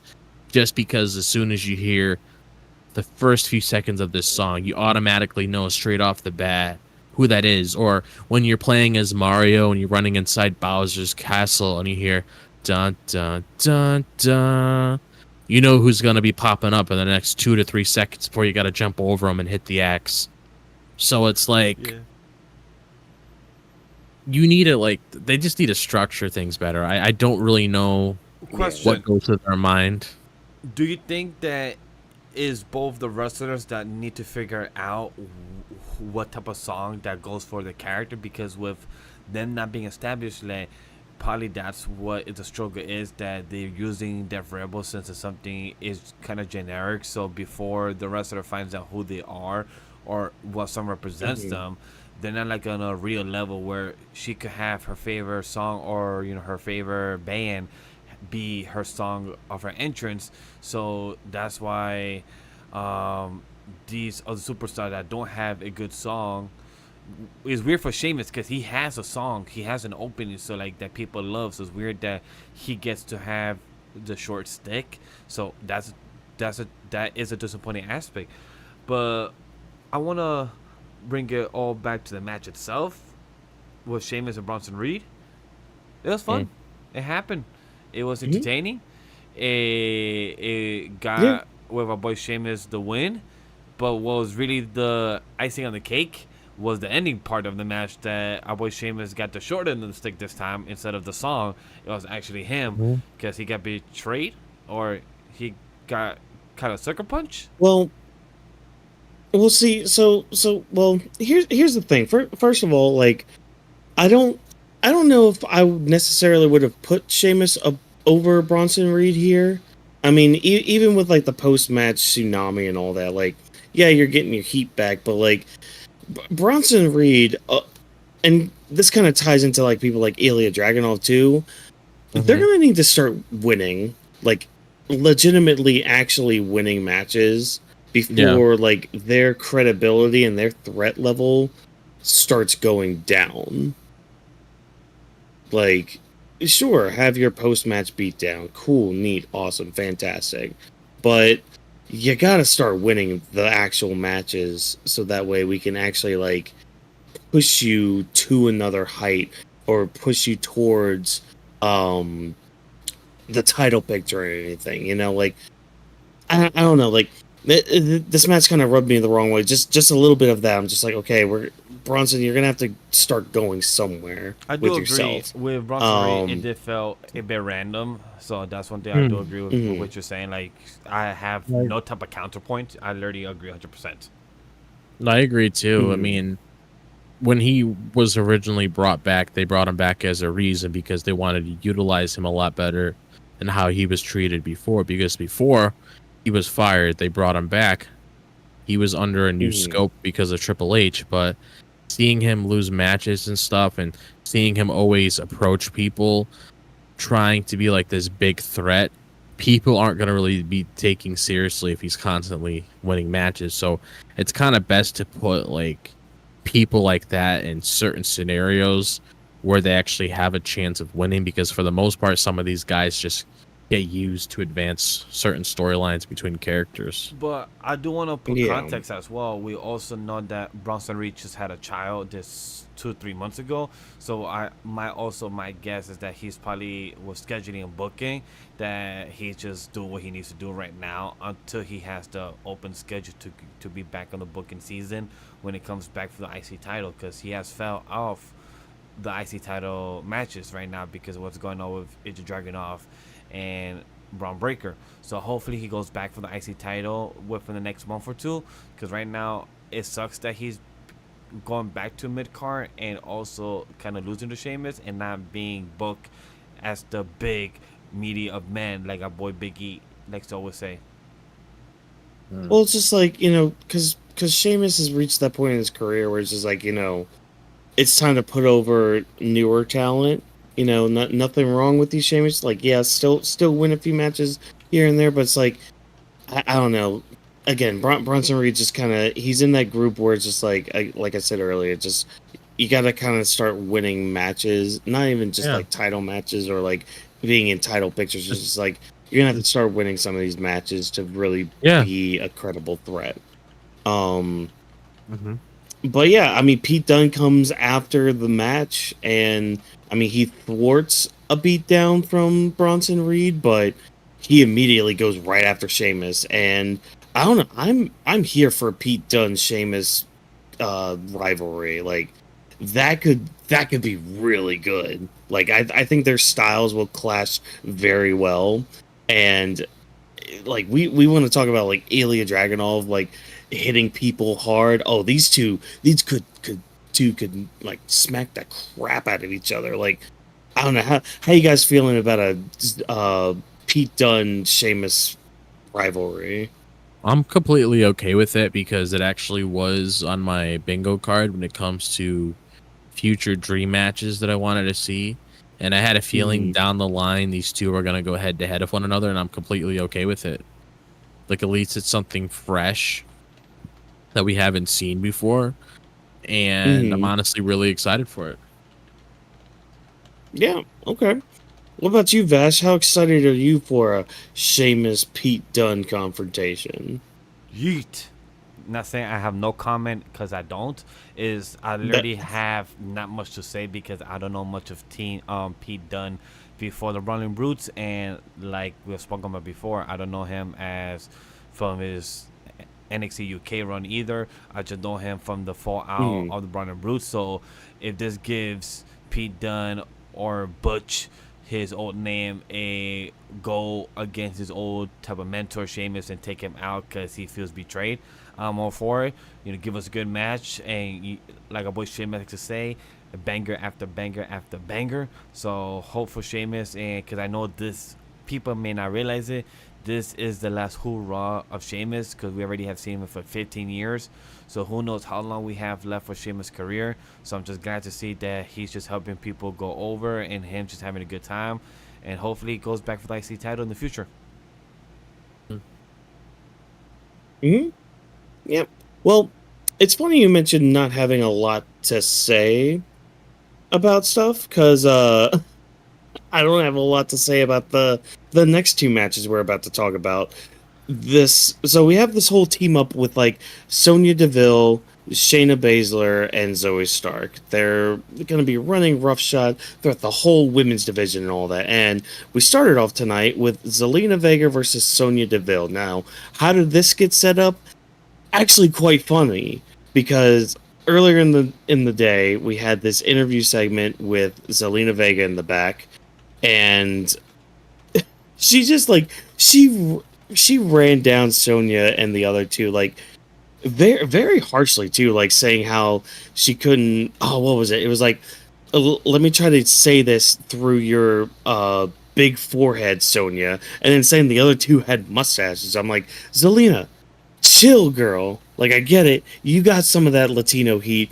I understand that, but chill on them right now. And that led to this first match with Zelina versus Sonya Deville, which was really nothing. Like, Zelina got attacked by Shayna Baszler. Sonya Deville missed a couple spots, and then she hit her finisher on Zelina, and that was it. So Zelina got squashed, and she started getting beat down until Lyra and Katana Chance and Kaden Carter came out for the save. I don't know, like, So this. my comment. I know it's just starting and all that, but it's like, yeah. We don't have a name for them yet, so I don't know what to name them. I'm gonna just say the group's name of Sonya Deville and Zoe Stark and Shayna Baszler was cool. Their way to intervene about the comments of how Liv and Rhea and Zelina Vega saying that she's next on the line, whatever happens after SummerSlam. So I'm glad that we're showing what's next for Zelina and showing that she still has the ambitious, she still has her eyes on the prize. So this would be very useful. And when it comes to the line, Zelina Vega, continue roasting these chicks, continue being on the mic, showing us how good you are. Roast these motherfuckers, and I love it. Roast anybody left and right. She's good on the mic, she's quick, and I love it. When it comes to the big forehead, I feel bad that she missed her spots, but like, she's been off the game for I think 6-8 months. Maybe she hasn't had enough time to get back in the game. And for those that don't know what I'm talking about Sonya Deville, because girls called the big forehead.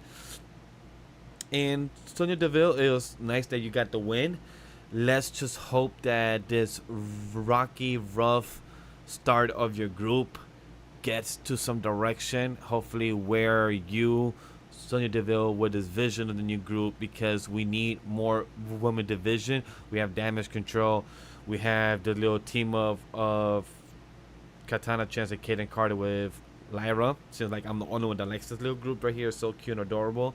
But with Zelina, I'm bad. I feel bad that you got the loss, but hopefully you get the W next time. Maybe we get a 4-4 in the future. Who knows? Or 3-3 or something like that. Yeah. Just sucks that, LWL just keeps losing, Like, it's just that whole thing again. Like, it's like they just keep losing. And it's like, why? Nobody comes out with them. It's like Zelina just literally just go out by herself. Like, Ray didn't even come here to give her a hand, support her. Where's the other? Where's Dragon Lee? The other guys, I think, are I think the other guys are injured. Yeah, where's Dragon Lee at? I say Dragon Lee's not injured. I think he was there. Yeah, Dragon Lee's not injured. And the other two, I think, are. So it's like, what happened? Rey Mysterio is a deadbeat.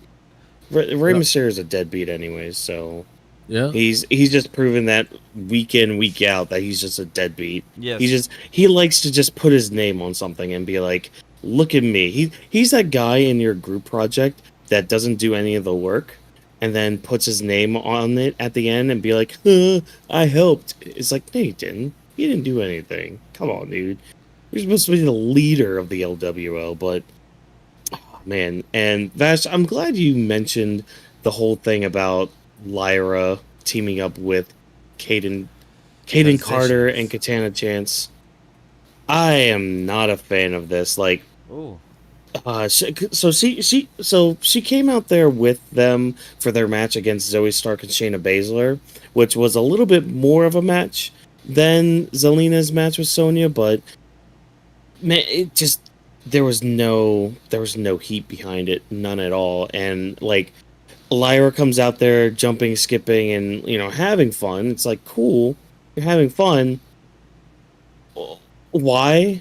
Why are you lumped in with them? Like, I don't know. Drop, can you make some sense out of all this, or are you in a similar boat as I am? Like, what?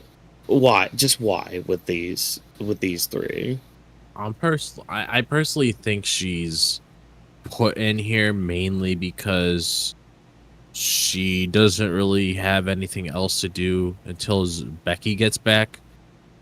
Because she seemed like she had a plan going on with Becky when they were there, because that's when they were doing that whole feud with Damage Control. But now I know Io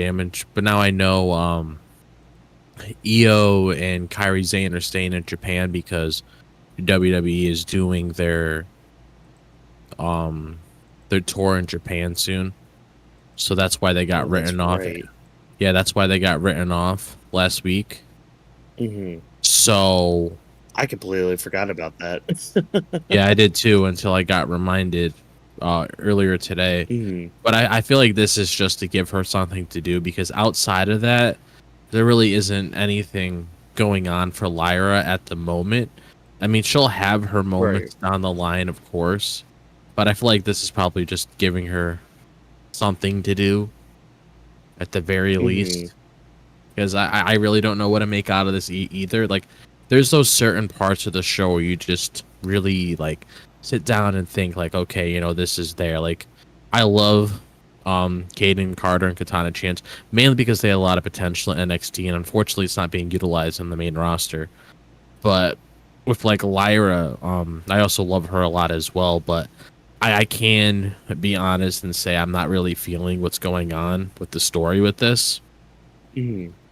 And I don't know if they're put in this situation just to make this new faction look strong, so they're going to be fed to them to make the faction look strong or something. I don't know. I'm not really I would like assume so. Yeah, that's what I'm taking for it, which it kind of sucks because, like I said, Caden Carter and Katana Chance are not jobbers, because if you saw them in NXT when it came to a lot of the matches they put on, the titles over in that division in NXT actually felt like women's tag titles. They actually put on matches that actually mattered, that people tuned in to watch. So I've always had this ongoing issue if they're pushed in the main roster. Like, I was really hoping for more out of this, because you could see that they could really go in the ring. But I can't. I don't really have much to say beside with the whole faction with Zoe, Shayna, and Sonya yet.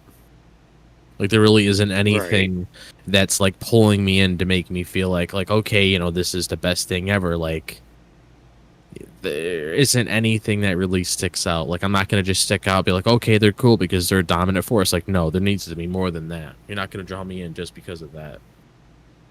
Yeah, and I'm hoping, like, in the future we do get some more of that, something to like make me care, because like this kind of ties in with like what I was talking about earlier with like the whole on paper Damian Priest versus Gunther seemed a little to me. Like, I wasn't really feeling it until it reached that certain point tonight where it's just like, okay, I can get behind this. My investment level's there, and I'm hoping we get that with this group, because like I like each of them individually.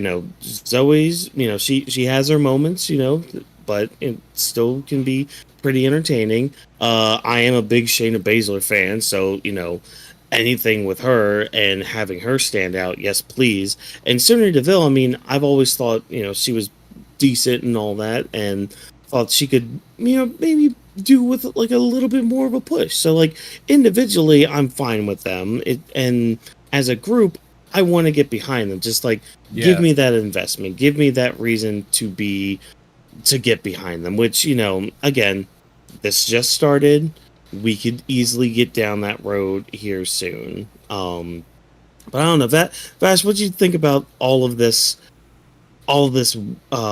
crazy little shenanigans that are going on with these 6 women and all that? Well, to keep it short and simple, I also forgot Io Sky was written off for obvious reasons. She's over there for Japan representing the company with AJ Styles and with Jordan Grace, everything going on there with TNA, so that's pretty dope. When it comes to the fight themselves, I am happy with this. I like Lyra Valkyria joining with Kaden Carter and with Katana Chance and Kaden Carter. I'm very happy with them. Hopefully it doesn't last long, but Lyra looks like she's happy. Anybody who saw last week's episode of Raw, she was just like going back and forth and dancing with them in the ring. Like, girl looked like she's having the best time with them during this match. Being a good support. Is this good for her character? No, but right now damage control got taken out, so right now they're not being used. This is the best opportunity to still have them on TV time and build up their story. When it comes to the match itself, it happened. Zoe Stark and Shayna Baszler got the win, and with Shayna Baszler, I noticed the camera when she does her knee move. I notice a slap now when she hits her thigh to make the sound effects when you hit the person on the head and everything. And I'm mad that I caught that, because now in my head is like, fuck, hopefully I don't catch it no more, so it's not that believable in my head. Like, I need to disbelieve what I'm watching, even though, like, hey, it's fake wrestling. But the match itself, entertaining, had a good time. This group, again, it was like a mix of random, but is working out. Lyra is a good supporter, and it builds up with the 3 of them versus the 3 with Sonya. So it works out. We will probably get a 3-on-3 next week, or maybe as a pre-show during SummerSlam. Ooh. Yeah, so we'll just have to wait and see with all of that. But from one story that I wasn't really too invested in to one that the whole wrestling world, I can almost guarantee, is highly invested in. Yep. Drew McIntyre versus CM Punk coming to our screens to a theater near us, hopefully at SummerSlam. But Drew McIntyre is here on Monday Night Raw. He was off his suspension, but apparently now he's back on it because, hey, I guess apologizing to referees and owning up to your own misgiving, or sorry, not misgivings, your own just poor attitude, I guess, around the workplace. Yeah, I guess, owning up to all of that, it's too hard to get what you want, huh, Drew? Like, I guess part of me gets it, because it's like he feels justified in all that he does, but come on, man, like, you had your chance, you had your shot to get CM Punk, to get your hands on somebody that you've wanted to for so long, for screwing you out of everything, and yet you're gonna possibly throw that away by just not, like, here's the other thing, he didn't have to be sincere about it. All he had to do was say, "I'm sorry," and then as soon as Adam Pearce made it official, then be a dick again. I don't know, like, maybe again I'm crazy. I don't know. What do you guys think? Vash, we'll start with you with this part. Like, what did you think of this Drew McIntyre segment and how we're moving forward with his rivalry with Punk? Look, I'm gonna just say, I'm gonna keep it simple and say, I wish I had the cojones that Drew McIntyre has to scream at your boss in the middle of the ring and said that I don't give a fuck if you got the elbow, you deserve the elbow, you let CM Punk and all these motherfuckers get away with things to happening. I don't need to apologize to ref. These refs are the ones that fuck me over time after time again. So he feels justified, like you said. He feels what he's doing is right. He feels that even though he's the villain, he doesn't see himself as the villain. He sees himself as the hero. He sees what he's doing as the right thing. Is it the right thing to us, the audience? Fuck no, my guy Drew, you're crazy. But are you justified? To an extent. Do we see where you're coming from? Yeah, some dude called CM Punk is fucking you over. But guess what? Drew, you kind of started it. You instigated. You poke him out. You injure him on his elbow, triceps. Like, come on, Drew. You're the one that's been instigating this and escalating this week after week after month. You just kind of had it come to you. And, my dude, have patience, because like Whawkins said, if only you would have fake apologized to the refs, you could have just gotten this over. But no, you just had to F it all up. You had to literally say, hey, I don't give a F. I'm suspended again. All right, cool. I'm not going to come back to work next week. So that means next week we're going to probably see Phil. Probably Phil will come back next week. I bet you it'll be a week after week. Phil, then Drew, then Phil, then Drew.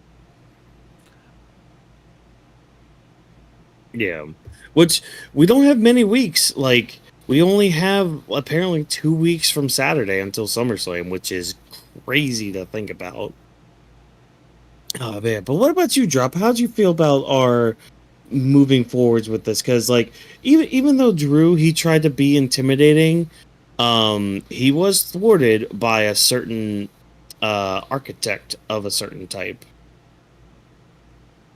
I am really invested in this story. Like you said, it's one of the stories that a lot of people in the wrestling community are really behind, and they're just super excited to see these two clash finally. And like you just brought up not that long ago, he could have just easily played it off. Like, even Michael Cole even made a comment where he's like, you could have just played it off and could have just got what you want right there. But I feel like that was just like the whole part of it, because they wanted to make the story just like more interesting to see what sort of direction it would go down. And seeing Seth go out there and get the upper hand in the segment only added more to it, which is now making me think it probably is going to be a triple threat at SummerSlam. I at first thought it was just going to be Drew and Punk, but now I'm starting to believe it is going to be a triple threat at SummerSlam, because if you think about it like this, you're not going to have SummerSlam without Seth Rollins. Like, you're not going to leave him off the show. It's not like he's just some random person in the roster where you could be like, okay, you can miss out on SummerSlam. It'll be fine. Like, this is Seth Rollins we're talking about. That's like leaving Cody Rhodes off the card or Roman Reigns off the card. Like, somebody like Seth Rollins is somebody that you put into big pay-per-views like this because he's a big name. He's a draw. A lot of people care about him. And it also makes a lot of sense why all of these people are involved, because Punk screwed over Drew. Punk screwed over Seth. Seth has personal issues with Drew. Seth has personal issues with Punk. Drew has issues with Punk, and Drew has issues with Seth. So it all mixes well together, so it makes a lot of sense why these three characters would be involved with one another. So I'm not against it at all. It makes sense to me. And I just liked having Drew go out there and just show us like the kind of person he is, because Drew's never been the kind of character to just submit like that, where he's like, okay, you know what, I'm sorry, I hope things can get back on track again. Like, no, he's always been that kind of character who's very upfront with the way he feels about things. And he's also Scottish as well, so you have to keep that in mind as well. It's in his nature to act that way around people around him. So the way that he was deciding to react towards like the referees and Adam Pearce in the middle of the ring, I'm not surprised, because he has that temper and it obviously shows off. I don't know if it was just me, but I was waiting for him to like give a Claymore to Adam Pearce. I don't know why. I thought it was building to that. the I whole thought it was time I'm like sitting here with my heart beating. I'm like, oh, he's gonna Claymore him, and then we might hear those words, "You're fired," like in kayfabe at least, you know. But oh my gosh, I was anticipating it like you were. yeah. So I'm honestly like really curious to see where this goes once they all get in the ring. Like I want to see them all get in the ring together again, like they did a couple months ago, and just have a segment where they're all talking. I just really want to So see that again because I want to see where this story leads. So here's a bit of fantasy booking for all y'all. All right, ladies and gentlemen, boys and girls, and ignorant children of the Isles. Hope you're ready for some fantasy booking from me. Okay, so, this first match between Punk and Drew should not turn into a triple threat match. At least not yet. Now I have seen reports that apparently Seth is going to be involved in this somehow, but I don't think he's going to be part. Yeah, See, yeah. yeah. And I think the kicker with it is how they keep having Drew be suspended. I think what we're gonna get is we're gonna get an unsanctioned match at SummerSlam. Yeah. So, and then it's gonna be like, okay, well, we can't have an official WWE referee doing this unsanctioned match. Oh, here comes the Messiah of Monday nights, the one that defended Adam Pearce, the one that was defending Monday Night Raw, Seth Rollins. So, like, now you have him involved in this match, and, like, the fact that he doesn't like either one of these two, and, like, how they both, in a way, kind of screwed him over in the past year, like, it adds just a little bit more into this match where it's like, okay, we're still getting Seth involved in this. We're still like having the siege with him and Punk later, but like we're finishing or like we're focusing more on the Drew Punk part of this feud, of this story that's being told. So that way, like we can finish off those two. And I mean, this is another one too that can go even beyond SummerSlam, but like we can at least finish those two off and plant more seeds for Seth and Punk down the line, but like enough to where like Rollins and Punk can like kind of go somewhat separate ways and still keep some sort of animosity going for them. But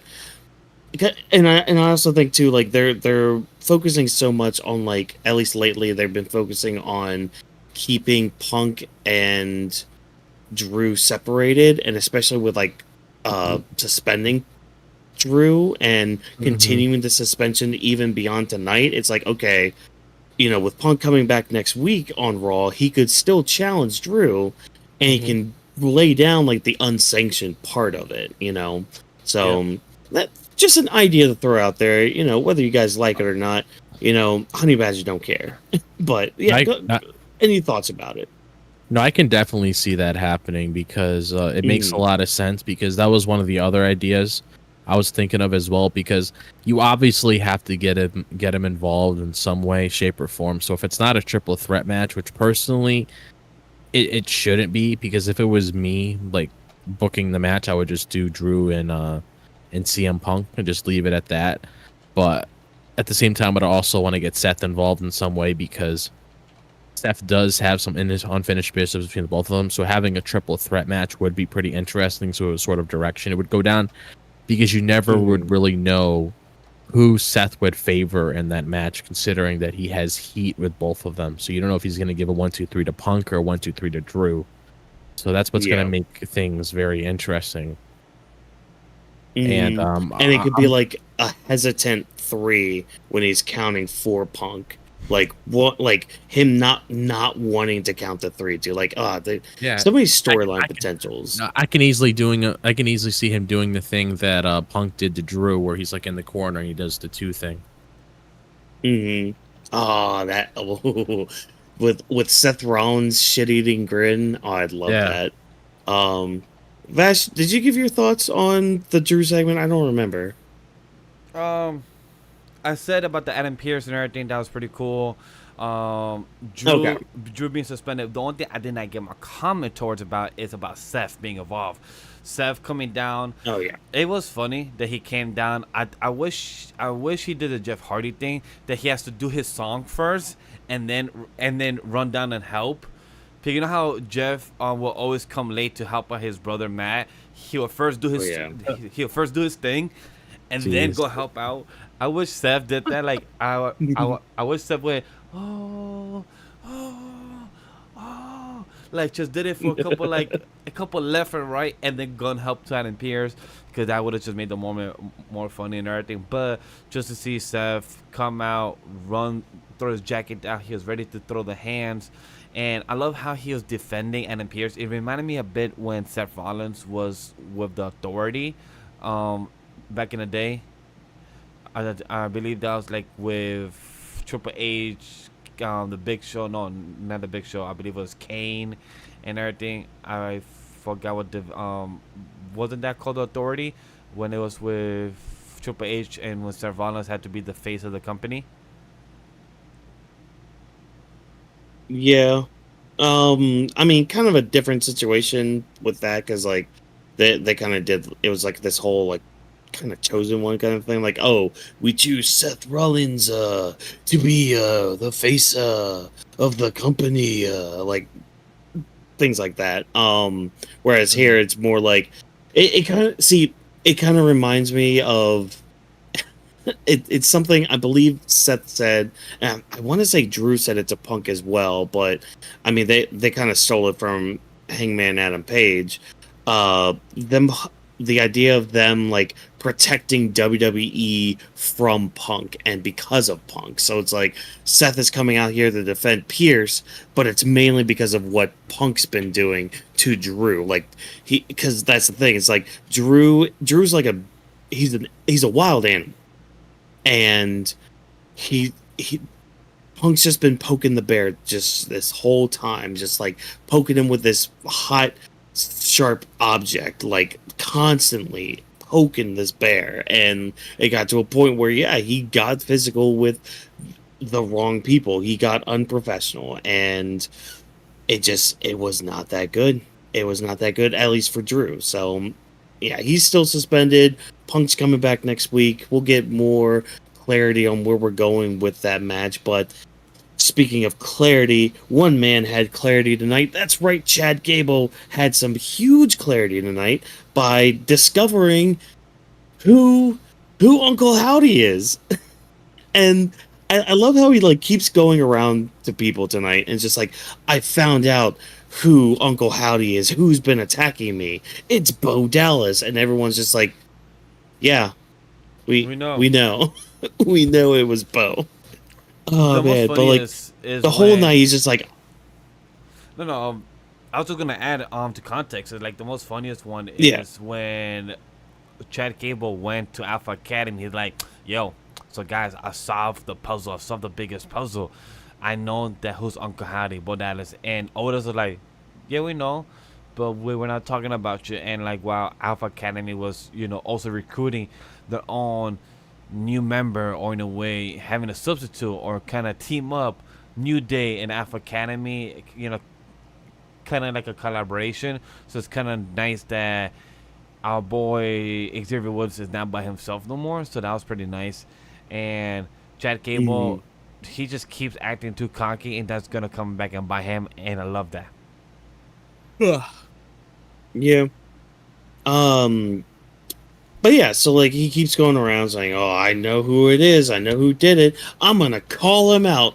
And yeah, so he's about to call them out and all that. But we also have a VHS tape to play, and this one was kind of heavy. So as we've seen throughout the past few weeks, like we've had Bo Dallas being the one to be the main focus of these VHS tapes, and I believe I had said it on here, or maybe it was like a group message or something. The idea of like, okay, these VHS tapes, each one of them being like a different member of the Wyatt Six, and how that can like help us characterize each member. And we started getting that tonight with Eric Rowan, who had And I'm kind of glad his was the first one after Bo's, because like after Bo, I would feel like the next person that's closely tied to this whole Wyatt Six project is Eric Rowan, because of him not only losing Bray but losing Brody Lee as well. So this this VHS tape hit hard. And it didn't really process in me until it was over.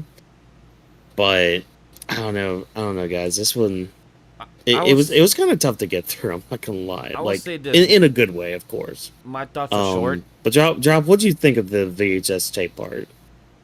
This was one of the things that I was looking forward to that I discussed before on the show as well, where we get these individual VHS tapes going over every character and their motivations and explaining what is currently going on and their state of mind at that very moment to give some human-like qualities to their characters. You can understand who they truly are as people, because for the first couple VHS tapes we've seen things with Uncle Howdy, getting to know the whole story about that makes sense. He's a leader to start off with that, and then now we're diving into Eric Rowan, going over what I just said, and I really appreciate that because it goes to show, because he was bringing up Brody Lee, he brought up Bray Wyatt, showing things all the way back then with the original Wyatt family. And then looking at the people he lost, like Brody Lee, also known as Luke Harper in WWE, and then Bray Wyatt, and just seeing like where he was and how he was in that rough spot. And then now he's in a position where he can pick himself up again, and he actually has that feeling in his body again, where he's like able to freely move around again. So I really appreciated this, and I'm hoping next week we get like another tape on like another character in the Wyatt family, because I would absolutely love that, because I feel like what they're trying to do is to properly introduce each of these characters, so once all of them have a set path and we know who they are and why they're here, then we're gonna start getting into a lot of the crazy things like we saw in this segment itself. Yeah, and I'm trying to find this one quote. So Vash, go ahead. Tell me your thoughts about this VHS segment really quick.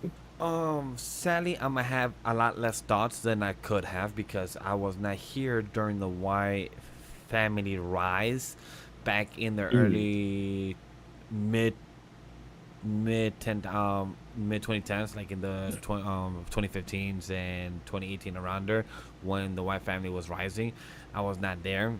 That's when I fell off of pro wrestling / WWE.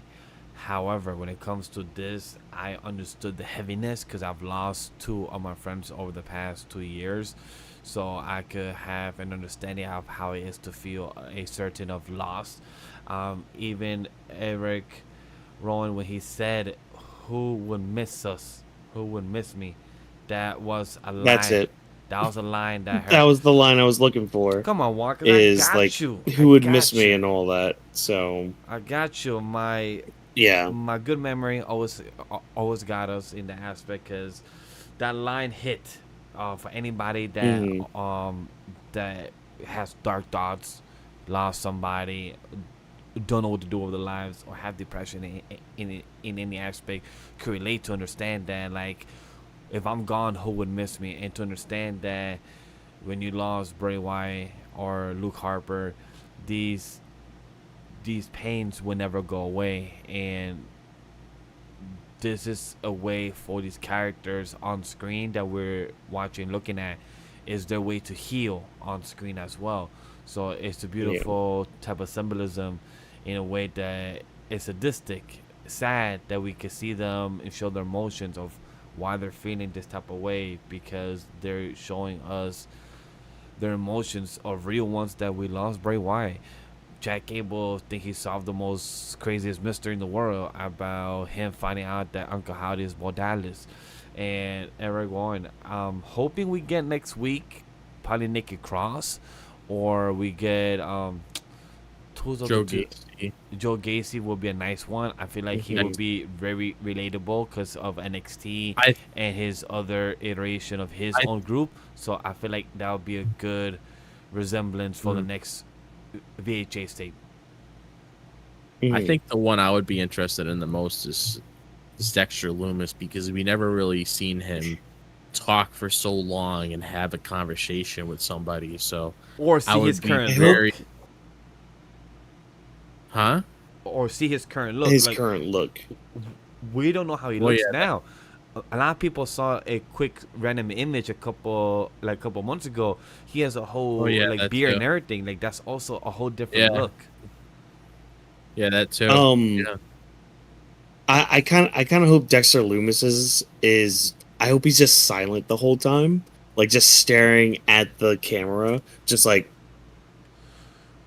just Would how he we does and though? all that. So Because I, I would think this is a different character of him. Like we might see him speak since this is a different version of a look yeah, design of him. So I think we might actually yeah, see him speak. yeah. I feel I like mean, we we will. could. I mean, we could, but I don't. If we do, maybe it's gonna be just a few simple words, like I don't know, because like even with this version of him, like I could still see him being just a silent, like just a silent psychopath, you know. The one I'm curious to be is for Nikki Cross. What's her VHS will be about because we've been seeing her lost since earlier this year. So I'm really curious to see where her character will be and what how will they explain it. We haven't heard her speak in so long. Yeah. It, even Nikki Cross used to stare at Michael Cole in the announce table, just staring during her matches. So I'm really curious to see how are they going to escalate to that character of Nikki Cross into the White Six. So it'll be pretty interesting. Yep. But so Chad Gable, he calls out Bo Dallas, you know, because hey, he solved the mystery and all that, and yeah, Bo comes out, no music or anything, and gets immediately attacked by the Creed brothers. So Finally. we're finally getting this team up solidified. But I mean, even through this beatdown, like it looks like Bo Dallas is doing this thing that Bray Wyatt was doing when he had like the Fiend character and all that. Like, I, he was still selling the moves, but like he wasn't acting like he was dead from them. He was acting more like, oh, this is pain. I like pain. Ha ha ha. Tee hee hee. I'm gonna laugh. But like he's not like immediately getting up from all this. And it basically just summons the rest of the Wyatts, which they don't get physical here. They just kind of do a cool pose and all that. But it looks like this is where we're leading to, where like Chad Gable and the Creeds versus the Wyatt Six. How do we feel about like how do we feel about the Creeds, especially getting fed to the Wyatt Six? Whawkins, you also forgot to mention the Creed brothers have a new attire. They're not wearing their whole blue and white spandex. They Well, they were wearing a just suit wearing and tie. suits. They're wearing the whole suit and tie. They're trying to look all macho man and serious. The big suit and tie taking down the White Six. They was ready for a fight. But nah, they are some little bitches. They ran. They was like, nah, we're not gonna deal with this. We're little bitches gonna run. I was waiting for a little quick I mean, little scrumble. Chad Gable was wearing a suit too, but I mean, people wear suits all the time, anyways. But yeah. So just how are we feeling about just like the Creeds possibly being fed to the Wyatts and all that? I feel like this would be a good push for them, for the Creed brothers. I feel like this would get a good opportunity to see how they could work in this feud with Chad Gable. It finally happened. I agree with what you said about Bo Dallas showing his crazy side. I felt like the way I saw his character not selling the bumps too well is because I felt like he was a character that was being healed by the pain. Him laughing by the pain was helping him to heal back his full bar. Like every time he got hurt, he's back to full bar. Got hurt, back to full bar. So that's what it felt like. It was entertaining to see Bo Dallas go crazy and laugh around the time. The way he was selling, I think Chad Gable kicked him in the stomach when he was getting up. He kicked him, and then Bo Dallas did a flip in a crunch up position. It was so cool to see that. It was really well done. It was something that I didn't expect, and the aspect of them working together, I'm very excited to see what they could cook when it comes to Bo Dallas and the White Six coming to the middle of the ring and taking their pose. Bo Dallas looks so much like Bray Wyatt in that position and laughing. I felt like I was watching his brother. It was such a beautiful homage. I felt like they've been executing this very well, and I'm happy that the VHS wasn't back Bo Dallas and Adam Pearce was playing all this along. So I just want to add that as well. So Creed Brothers, Chad Gable, I wonder if they're gonna get a new name, but overall, I'm glad that they're getting their time. All right. What about you, Drop? How do you feel about the possibility of the Creed brothers getting fed to the Wyatt Six? Well, it definitely is happening because Yeah. I don't really see them succeeding when it comes to them like getting a win over the Wyatt Six, because the whole point of the Wyatt Six is to make them feel legitimate, make them feel like they actually mean something. So I can't really see the Alpha Academy. Well, I'm not Alpha Academy. I can't really see Gable and the Creed brothers really getting a win over those. But I can say that I'm happy that finally we're seeing Chad Gable and the Creed brothers like an actual thing now, because we've seen them teased in like backstage segments for like a little while now. Like we've seen Chad with like Brutus. Well, I can't remember the other one's name, but we've seen him with the Creed brothers. We've seen him with Ivy Nile. Julius? Yeah, Julius. yep. But we've seen them together in like in segments for weeks now, so I'm happy that they're an actual thing now, because it fits them very well, and they have a similar dynamic with each other. So I'm actually really glad that we could finally see them work together on screen. So that's something I'm really looking forward to. And I just love in the segment as well that it honestly really seemed like Bo was having a lot of fun in this segment, where he was actually able to live or carry out that vision that Bray had for this, because you could really tell, just by looking at Bray in this segment, that it just gave you a lot of vibes to Bray, because Bray always used to do things like this all the time whenever he was put into situations like this. And I'm just glad that he's able to fulfill his brother's dream like he's doing now, because that's something that he said when we were getting some insight on him in those VHS tapes, is that this has always been a thing that him and his brother had a vision for, and they always wanted to pursue this and make it feel like something. And now he's having the opportunity to do that, and I'm really happy about it. Because if you look at how Bo Dallas was displayed before compared to how he is now, he's a completely different character, like not even recognizable at all.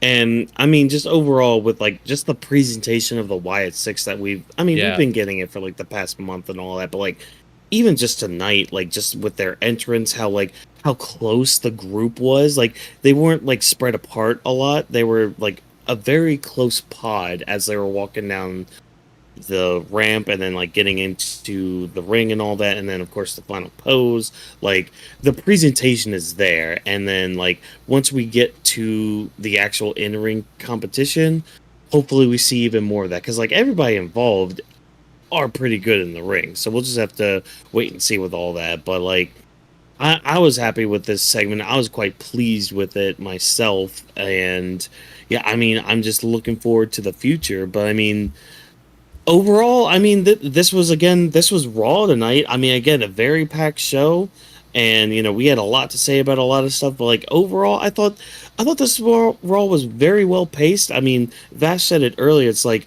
an hour passed by, and it's just like, wait, that was only an hour, and we got that much stuff.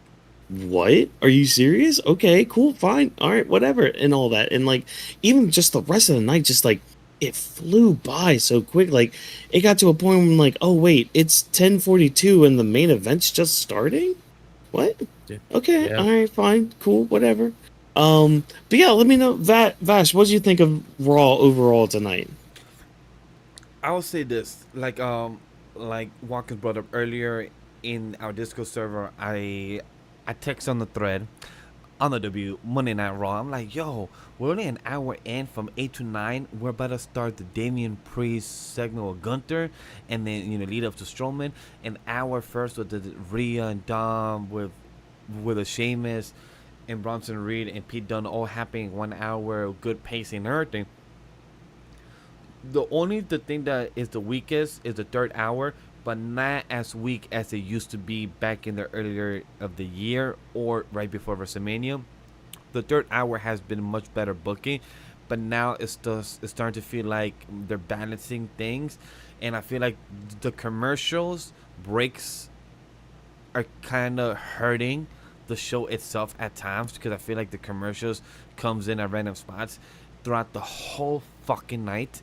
We never had a picture to picture except in one match. It's because they had to promote the Twister movie during the match, and I was like, and then when they came back for commercial, they said this is a twist of events. I'm like, really, Michael Cole? Really, Michael Cole? Was this part of the promo that you had to use a line about the commercial that you just came back with because it was part of it? And then after they came back for commercial of the picture of the fight, a minute or two later they went to full commercial break, and I'm like, what the fuck? Like, makes no sense. That's one of my biggest nitpick about the show itself. Like I said, the last third hour was the weakest, but it, like, for example, if you're trying to compare each hour, it's like an episode 1, episode 2, episode 3 of a 3-hour show. Episode 1 and 2 is like a solid 4.5 out of 5. Episode 3, hour 3, it was like a 4.24 out of 5. So it's not saying it was bad, not saying that it wasn't great. It just, it could have been constructed better, and it could have had more time. But I know once it's on Netflix, they could go over that 11 to 11:15 like they used to back in the day. Because now when it cuts at 11:02 or 11:01, boom, it kills the vibe and it feels rushed. Anybody that watches the show could tell the last hour or the last 30 minutes felt rushed. Okay, all right. How about you, Drop? How'd you feel about Raw by the end of the night? I thought it was a pretty good show. I mean, the things that really stuck out to me, like I already talked about already, the whole stuff with the Wyatt Six, getting insight on Eric Rowan's character is probably what really stood out to me. More build up with Drew and Punk's feud. I really like getting Seth in there. It's going to be very interesting to see where that goes. The whole Sheamus and Braun and Ilja is going to be really exciting once we get to SummerSlam, so looking forward to that. Adding some weight to the World Heavyweight Championship picture makes me really happy. So we have that whole little personal situation going on between Priest and Gunther, which is really nice.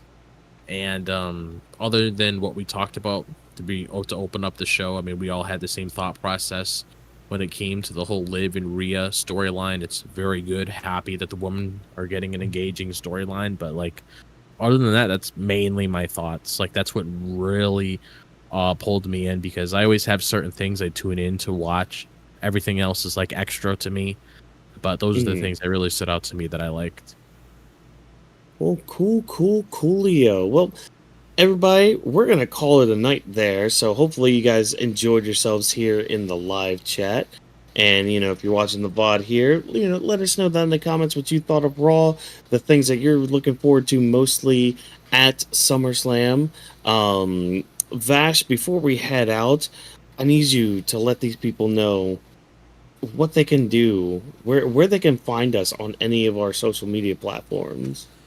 Like Whawkins said, guys, I want to give a quick shout out to our chat, our community, because without you guys, we would not be able to do the show. You guys are the reason we do a live stream all the time, because we could easily do a recording show, but you guys bring the conversation. We get involved with you guys, and how you get involved with us, vice versa. Check the description, check the comment section. It has the pin of our Discord server. It's there for now. In the meantime, we don't share it publicly, so on every stream we have a new link. So definitely check that out. We appreciate if you guys want to check more of our content by hashtag Weebs of the Ring, at AniMa We Studio, at Legendary Vash, at Whawkins MW, and at DropThisBox. And everywhere you can find us is gladly appreciated. On all social media outlets is all the same. Time codes are always in the description for our podcast show, Anime Podcast, Shona Ronin, and Weebs of the Ring. So we appreciate you guys always watching, subscribing, and appreciate a big shout out to our co-host DropThisBox for putting out some really good wrestling content shorts that's been bringing great traction for the channel itself and for our Weebs of the Ring. So I want to give a nice quick shout out to our co-host. All right. Well, as always, everybody, thank you for taking time out of your day to listen to the Weebs of the Ring podcast. If you enjoyed what we had to say, why not do exactly what Vash just said? We are known as Anima We 3 Studio on all social media platforms. Just remember, that's we with a 3. Also, use the hashtag Weebs of the Ring to interact with us about anything regarding wrestling before, during, or after our shows. Feedback is always appreciated, as we are nothing without you tuning in. Weebs of the Ring is presented by Anima We Studio, thanks to our production team of Vash, Whawkins, DropThisBox, Rome, and Jokester, as well as special thanks to JB and Abe. Thank you for joining us, and remember, no stunt grannies were harmed in the recording of this podcast. Have a good night, everybody. Zoe Stark is the future of the industry.